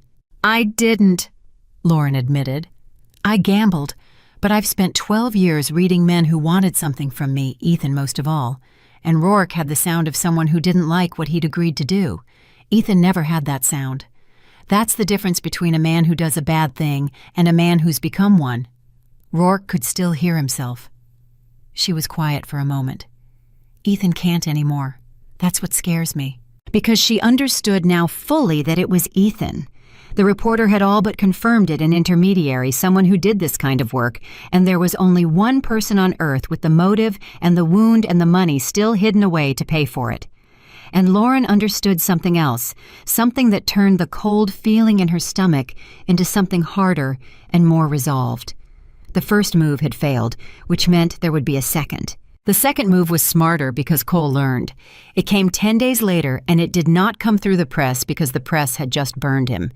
It came through the foundation itself, through the thing Lauren loved most, which was the cruelty of it, aimed straight at the soft center. Bea came into her office again, but this time Bea was pale, holding a printed email at arm's length like it might bite. This came to the General Foundation address. It's addressed to the board. It's Lauren. It's from a woman claiming she was a beneficiary family. She says her son died waiting for a surgery this foundation promised and never delivered, and she's naming you personally, and she's copied 4 reporters and a state regulator, and she's asking why the woman who let children die is now running the charity that killed them. Lauren's stomach dropped straight through the floor. Because unlike the trust story, this one touched the exact wound she'd carried since the board meeting, the wound she'd confessed to Nathaniel Brooks, the thing she hated herself for. She had hesitated. Families had been delayed. And if a child had actually died in that window, if there was a real grieving mother out there, whose son had run out of time while Ethan skimmed and Lauren gathered evidence, then the accusation wasn't a lie at all. It was the truest and worst thing anyone could say to her, and Cole had found it or manufactured it and aimed it at the center of her. "Get me the name," Lauren said, and her voice was not steady now, not at all. "The child's name. The mother's name. Now, and get me Dana Osei. I need to know if this is real." The next 4 hours were the worst of the entire ordeal. Worse than the gala. Worse than the board meeting, because at the gala and the board meeting, Lauren had known she was right. Now, she didn't know. Now she sat in her office while Dana Osei and B and 2 staff members tore through every beneficiary record, every wait list, every delayed case in the 18 months Ethan had been skimming, looking for a child who had died praying they wouldn't find one, and knowing that praying not to find a dead child was its own kind of moral vertigo. Victoria arrived. Lauren could barely speak to her. "If it's real," Lauren said, "if a child died because I waited, then he's right. Whoever wrote this is right. I don't get to run this foundation. I don't get to stand up straight. I told myself the whole time that I was protecting them by gathering evidence carefully, and if the cost of my careful gathering was a child's life, then I was just a different kind of thief. A slower one, but a thief of the same thing." "Lauren, stop. You don't know that it's real." "And if it is, then we'll face it," Victoria said. "Honestly, the way you faced everything. But you will not convict yourself on the word of an anonymous email that arrived conveniently 10 days after a paid smear failed. You taught me that this week. Sunlight. Wait for the facts. Don't let him set the pace with your fear. That's the whole game he's playing, Lauren. He can't beat you in daylight, so he's trying to get you to condemn yourself in the dark before the sun comes up." It was Dana Osei who came back at 7 that evening with the answer, and Lauren would remember the look on Dana's face for the rest of her life, because it was the look of a person carrying a mercy she was afraid to hand over in case it broke. "The child is real," Dana said. Lauren stopped breathing. "The child is real," Dana said again, "and the child is alive." The room went utterly still. "His name is Mateo Reyes. He was on the wait list. He was delayed twice during the period we're talking about. That part is true, and it's ugly, and it's exactly the kind of delay that happened because money was walking out the back door. But he didn't die. He got his surgery 14 months ago at Mount Sinai, and he's a healthy 8-year-old who plays soccer, and I know that because I called his actual mother 20 minutes ago." Dana's hands were shaking slightly. "Her name is Elena Reyes, and Lauren, she has never sent an email to this foundation in her life. She'd never heard the accusation. When I read it to her, she started crying because someone used her living son's name and her name to say her boy was dead. She was so upset she could barely speak. And then she said, and I wrote it down because I wanted you to hear it exactly. She said, 'You tell that woman running the foundation now that my Mateo is alive because of that place. And whoever is using my son to hurt her is going to answer to God.'" Lauren put her face in her hands. It was not a real grieving mother. It was worse in a way, and better in every way that mattered. Cole had taken a real delayed child, a real family, real names pulled from records he'd somehow accessed, and he had killed the boy on paper. Invented a mother's grief and weaponized it, betting that Lauren's own guilt would make her too afraid to check that she would flinch and apologize and validate the lie before the truth could be established. He had bet everything on Lauren's conscience being a weakness he could pull, and her conscience had almost been exactly that. She had spent 4 hours ready to condemn herself, but she had checked. She had made herself wait for the facts, and the facts had a living 8-year-old in them playing soccer whose real mother was now furious on her behalf. "How did he get the records?" Lauren said, lifting her head. "The wait list, Mateo's name, the delay dates, that's internal, that's foundation data." The room went quiet in a new way, a colder way, because everyone understood at once what the question meant. "That data lived in exactly 2 places," Dana said slowly. "The Foundation's internal system, which we locked down the day the codes were changed, and the archives Ethan kept at the mansion during the years he ran things. His personal copies, which means either someone still inside this building is feeding him information, or he had it all along," Victoria finished. "From when he ran the place, he's not breaking into anything. He's using the keys he never gave back." And there it was, the thing that turned Lauren's fear finally and permanently into resolve. She had spent this whole ordeal on defense, absorbing his blows, refusing to be provoked, taking the high road, protecting the children being the calm one. She had told an entire ballroom that strength was staying calm when someone expected you to break. And she still believed that. But she understood now that there was a second half to it, a half she'd been avoiding because she was tired and grieving and wanted the peace she'd almost let herself believe in. Staying calm was strength, but calm was not the same as passive. She had stopped catching Ethan when he fell. Now she was going to have to do the harder thing, which was to stop letting him swing. "Victoria," she said, and her voice had changed, and everyone in the room heard it change. "How much of what he's doing is a crime?" Victoria's eyes sharpened. "The trust smear if we can prove he paid Rourke's intermediary, that's arguable. Defamation, at least civilly. But this—" She tapped the printed email. Using stolen Foundation data records he was legally required to return to fabricate the death of a living child, impersonate a grieving mother, and send that to state regulators and reporters with intent to damage the Foundation. "And you personally, Lauren, that's not a bad divorce anymore either. That's identity-related fraud. It's misuse of confidential beneficiary records, which, given federal HIPAA-adjacent protections around medical waitlists, is its own serious problem, and it's almost certainly wire fraud again if he paid anyone to send it. He's already under federal investigation for the embezzlement. This doesn't just add to it. This is the kind of thing that tells a prosecutor a defendant is dangerous, unrepentant, and actively obstructing. This is the thing that takes a case that might have plea bargained down to a few years and turns it into the government asking for the maximum. So if we prove he did this, Lauren said quietly, we don't just stop him. We end him. If we prove it, he's using a cutout, this Cole, and Cole is careful. Then we find Cole, Lauren said. Or we find the thing Cole got sloppy about because everyone gets sloppy about something. And the one thing I know about Ethan Caldwell after 12 years is that he cannot resist being present for the moment someone breaks. He couldn't do the divorce quietly. He had to do it at the gala in front of 400 people so he could watch. He couldn't fire me by letter. He had to hand me the papers himself so he could see my face.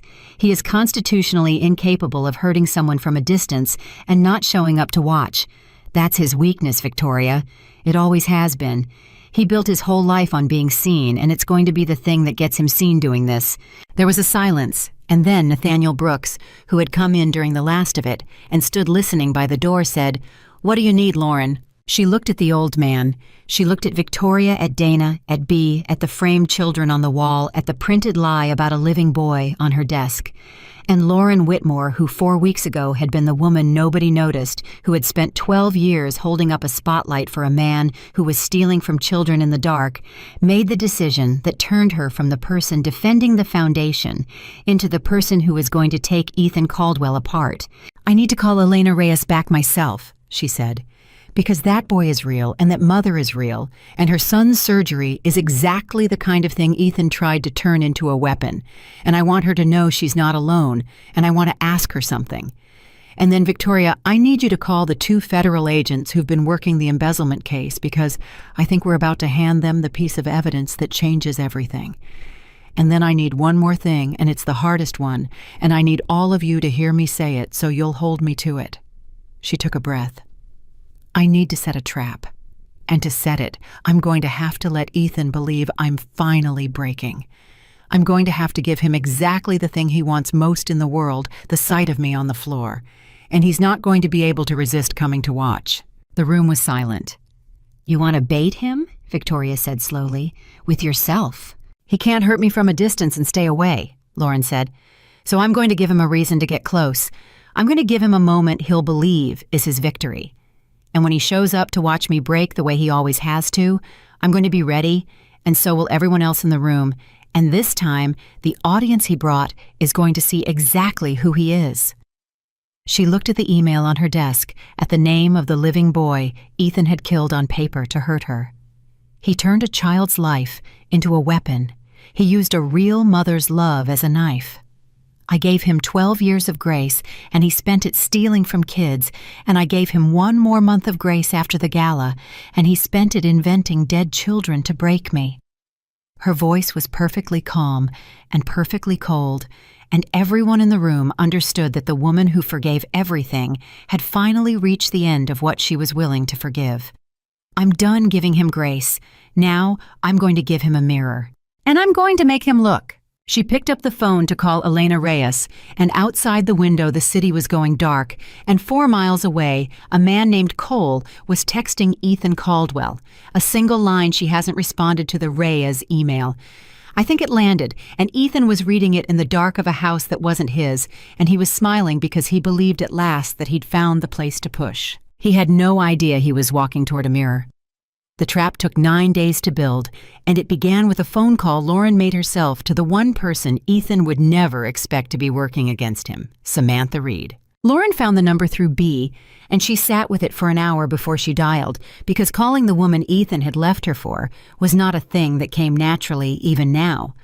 But Lauren had learned to trust her read of people, and her read of Samantha, from that one long look across the ballroom, was that the young woman had been used the same way the ballroom had, the same way the children had, the same way Lauren herself had, and that a person who has been used and knows it is the most reliable ally in the world if you approach them with the truth instead of a grudge. Samantha answered on the 4th ring, wary.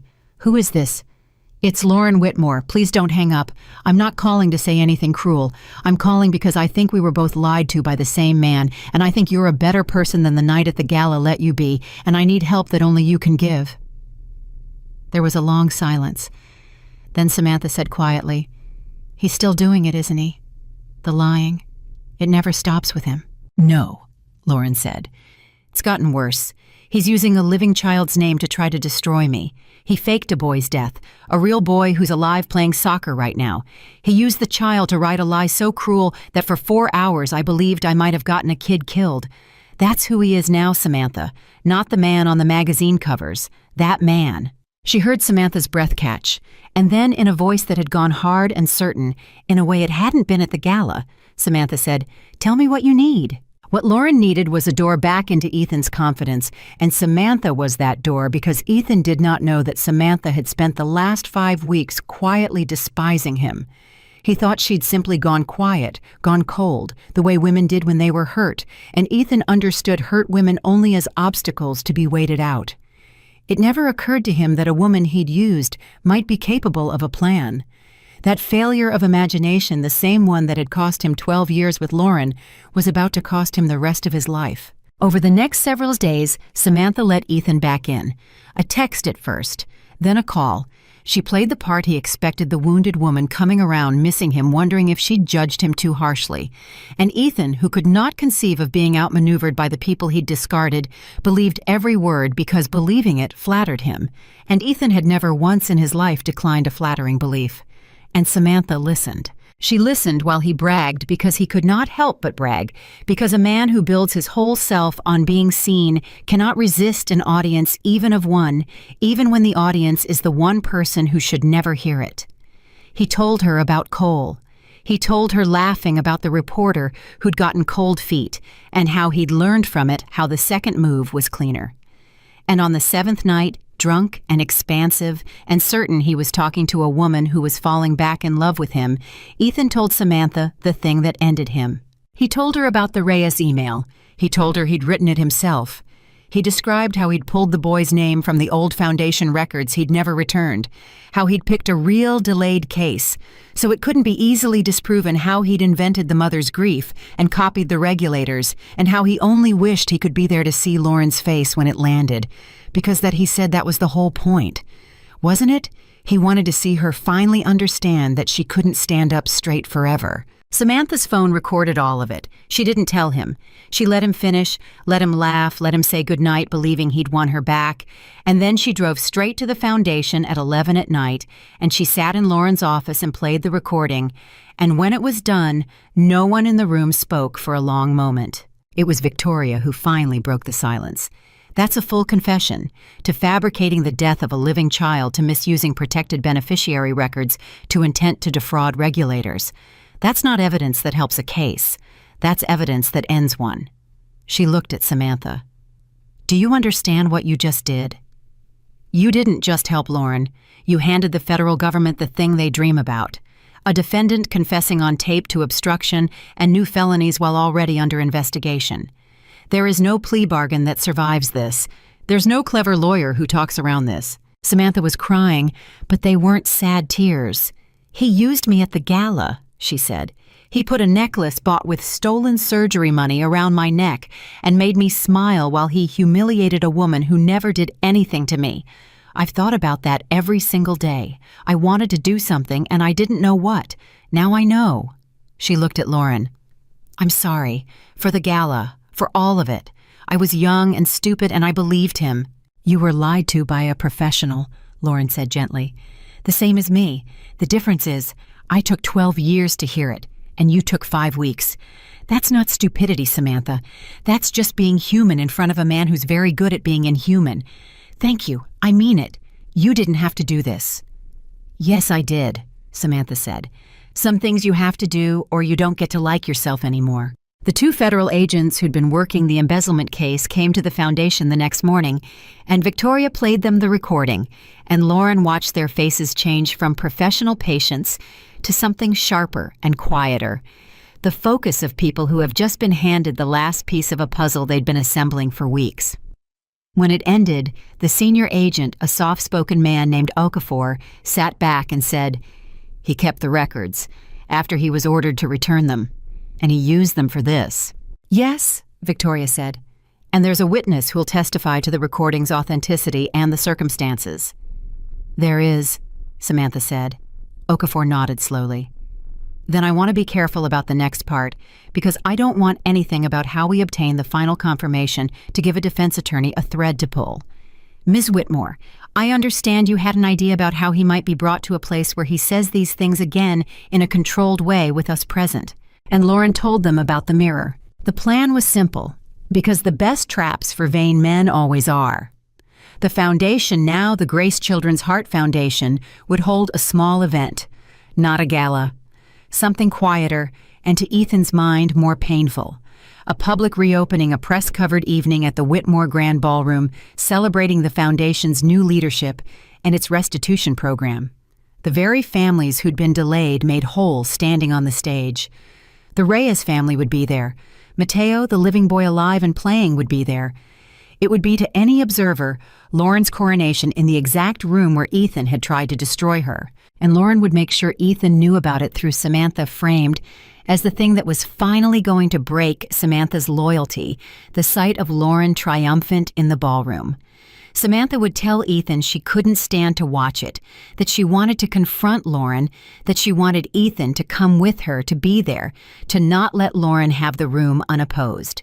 They were betting everything on the one thing Lauren knew about Ethan, that no lawyer, no agent, no amount of evidence could have supplied, that he could not stay away from the moment, that a man who had to hand her the papers himself so he could watch her face, who had to do the divorce at a gala so he could see her break, would not be able to sit at home while his ex-wife was celebrated in the ballroom he'd believed was his.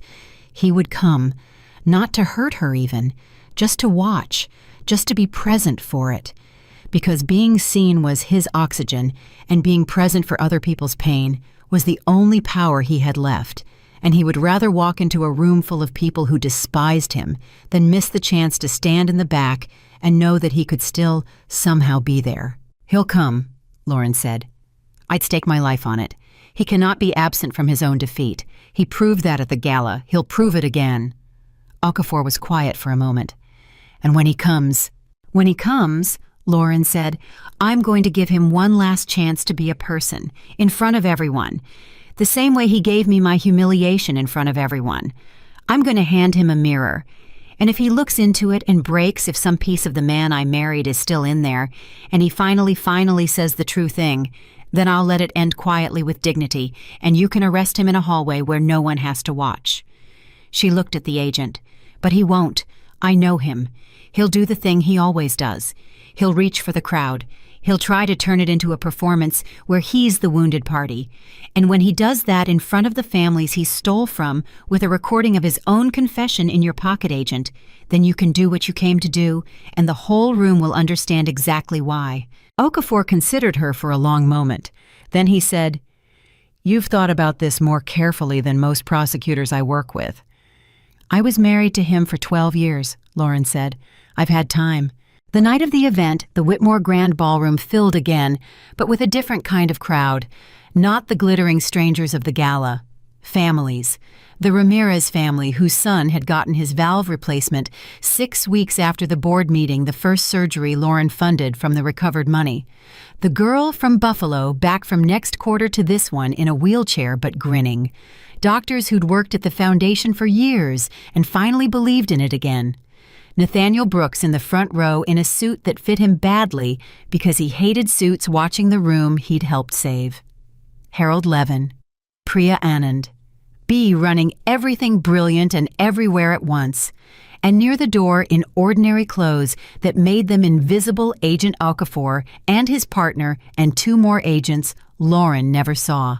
And Elena Reyes with her son Mateo, 8 years old, alive in a small blazer his mother had bought that afternoon, fidgeting the way healthy 8-year-olds fidget, with no idea that a man had once killed him on paper to break a woman he'd never met. Lauren had met Elena in person for the first time that afternoon, and Elena had taken both of Lauren's hands and said, "You made sure my son could grow up, and someone used him to try to hurt you. I want to be in that room. I want to be standing right there when the truth comes out." And Lauren had understood that Elena Reyes was not a prop in the trap, could never be a prop, that Elena was a mother who had been used and had chosen, like Samantha, to turn being used into something with power in it. Ethan came at 8:40. Samantha had timed it, texting him updates, telling him Lauren was about to go on stage, feeding him the picture of his own erasure, and Ethan, unable to bear it, unable to miss it, had come. He came in through the side, not the main doors, because even Ethan had enough sense left to know he wasn't welcome. He came in wearing a good suit, the confident stride costing him more than ever, and he found a place along the wall near the back in the shadows where he could watch. He didn't see the agents. He didn't see Samantha slip out to stand near the exit. He saw only Lauren at the front of the room, about to be celebrated in the ballroom he'd tried to take, and the sight of it lit the thing in his chest that had been driving him for weeks, the need to see her stop standing up straight. Lauren saw him the moment he came in. She'd been watching the side door for 20 minutes. She stepped up onto the low platform, the same platform where 5 weeks earlier she'd found her voice, and she took the microphone, and the room quieted, and she began the way she'd planned to begin, thanking the families, introducing the restitution program, telling the true story of the foundation's rebirth. And then, when the room was warm and full and entirely on her side, she did the thing that was not in the official program, the thing only she and Victoria and Okafor knew was coming. "There's one more person I want to acknowledge tonight," Lauren said, "because he's here and because I think it's time we all stop pretending." She looked directly at the back wall into the shadows at Ethan. "Ethan, come up here. I mean it. Come up to the front. You always liked the front." The room turned, 400 heads following her gaze, finding the man against the wall, and a murmur ran through the crowd as people recognized him. The disgraced surgeon, the thief, the man whose name had been on the building until 3 weeks ago. Ethan froze. Every instinct told him to leave, but Lauren had read him correctly, more correctly than he'd ever read her, because the other instinct, the deeper one, the one that had run his whole life, told him that 400 people were looking at him, that he had an audience, that he could still turn this, that he could walk up to that stage and make himself the wronged man, the persecuted genius, the victim of a vindictive ex-wife, and win the room the way he'd always won rooms. He walked to the front. Of course he did.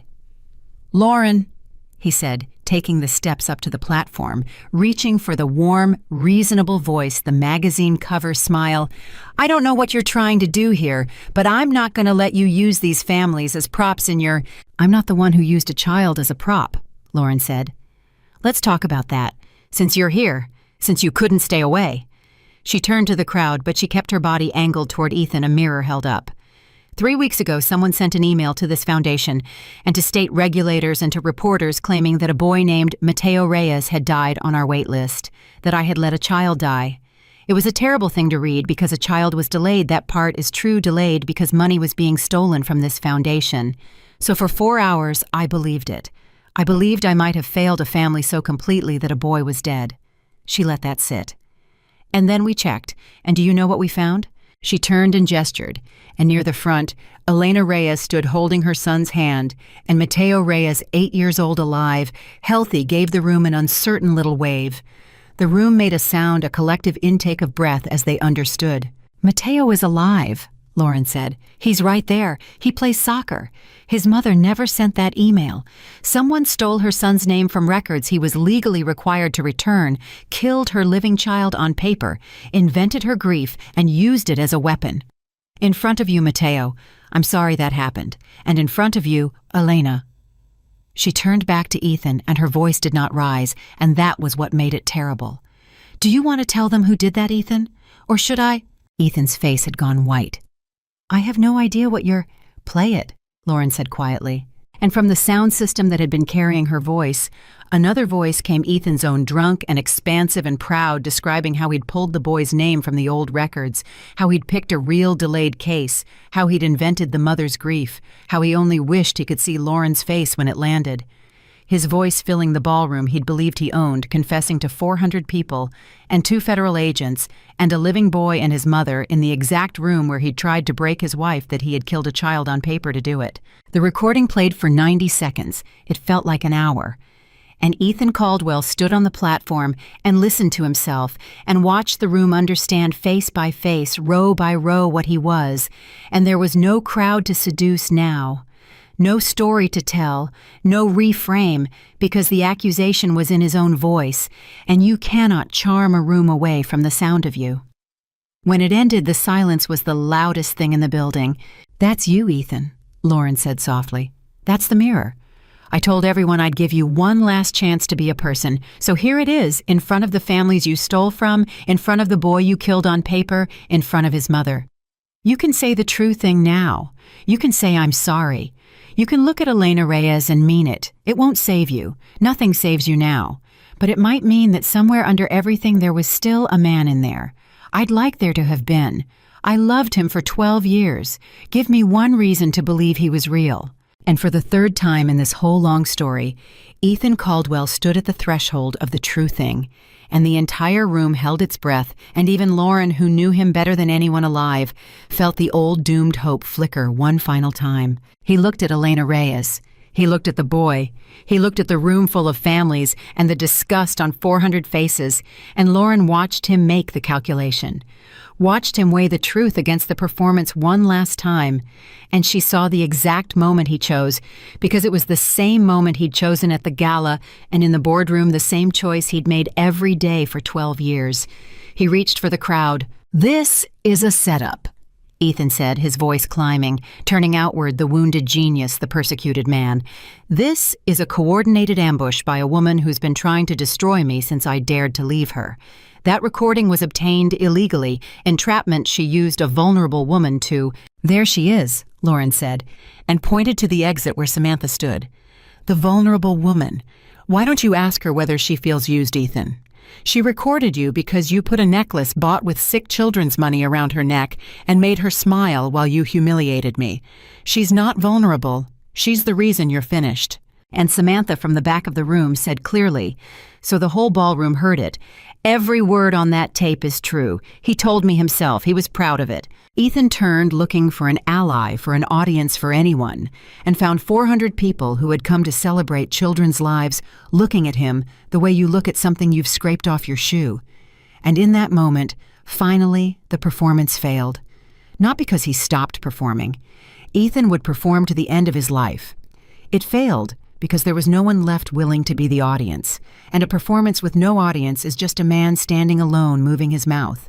Agent Okafor came up the steps to the platform, unhurried, and his partner came from the other side, and they did not raise their voices, and they did not make a spectacle because they didn't have to. The spectacle had already happened, and it had been Ethan's own. "Dr. Caldwell," Okafor said, "you're under arrest." He read the charges into the quiet room: embezzlement, wire fraud, misuse of protected records, obstruction, the fabrication of the Reyes email, and each one landed on Ethan like a stone. And Ethan, being led down from the platform in the ballroom, he'd tried to take past the families he'd stolen from, past the boy he'd killed on paper, past the mother whose grief he'd invented, past Samantha, past Nathaniel Brooks, who watched with the flat satisfaction of a man seeing a long overdue account settled past Victoria, past Harold Levin, finally turned his head and looked back at Lauren. And Lauren looked back at him, and there was no triumph in her face, and no cruelty, and no anger. There was only the thing that had been there all along under the 12 years of patience, under the calm, under the grace he'd mistaken for weakness. There was a woman who had loved a man completely and given him every chance a person can give, and finally at the exact right moment stopped. "You wanted to watch me break," she said, not loudly, just to him, but the room was so silent it carried. "You couldn't stand the idea of me standing up straight, so you came here to see me fall one more time."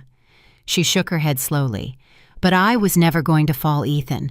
That was always your mistake. You spent 12 years mistaking the fact that I was holding you up for proof that I was beneath you. I was never beneath you. I was underneath you, holding the whole thing on my back, and the day I stood up, everything you thought was yours came off with me, because none of it was ever yours. Not the building, not the money, not the donors, not even the version of yourself you sold to the world. That was mine, too. I built that, and I'm taking it back." They let him out through the side door he'd come in through, and it closed behind him, and this time it did not open again. For a long moment, no one moved. And then, the way it had happened 5 weeks earlier, a woman in the crowd stood up, and it was Elena Reyes holding her living son's hand, and she began to clap, and Mateo clapped because his mother was clapping, and then the Ramirez family stood, and the girl from Buffalo and Nathaniel Brooks hauled himself up out of the front row, and row by row, the entire ballroom rose to its feet, 400 people applauding, not a victory over a man, but the survival of everything he'd tried to destroy, the children who were alive, the foundation that would go on the woman who had held it all up in the dark for 12 years and had finally fully stepped into the light. Lauren stood on the platform and let it wash over her, and this time she didn't check whether it was triumph, because it wasn't, it never had been. And she finally understood what it was instead. It was arrival. It was the feeling of a life that had spent its whole length being aimed at someone else's spotlight, turning at last to shine on its own. She lifted the microphone one more time, and the room quieted, and she said the thing she'd been carrying since the night he handed her the papers, the thing that was the true end of the story. 5 weeks ago in this room, a man tried to hand me a divorce and take my whole life in front of all of you. He thought he was serving me papers. He thought he was taking my future.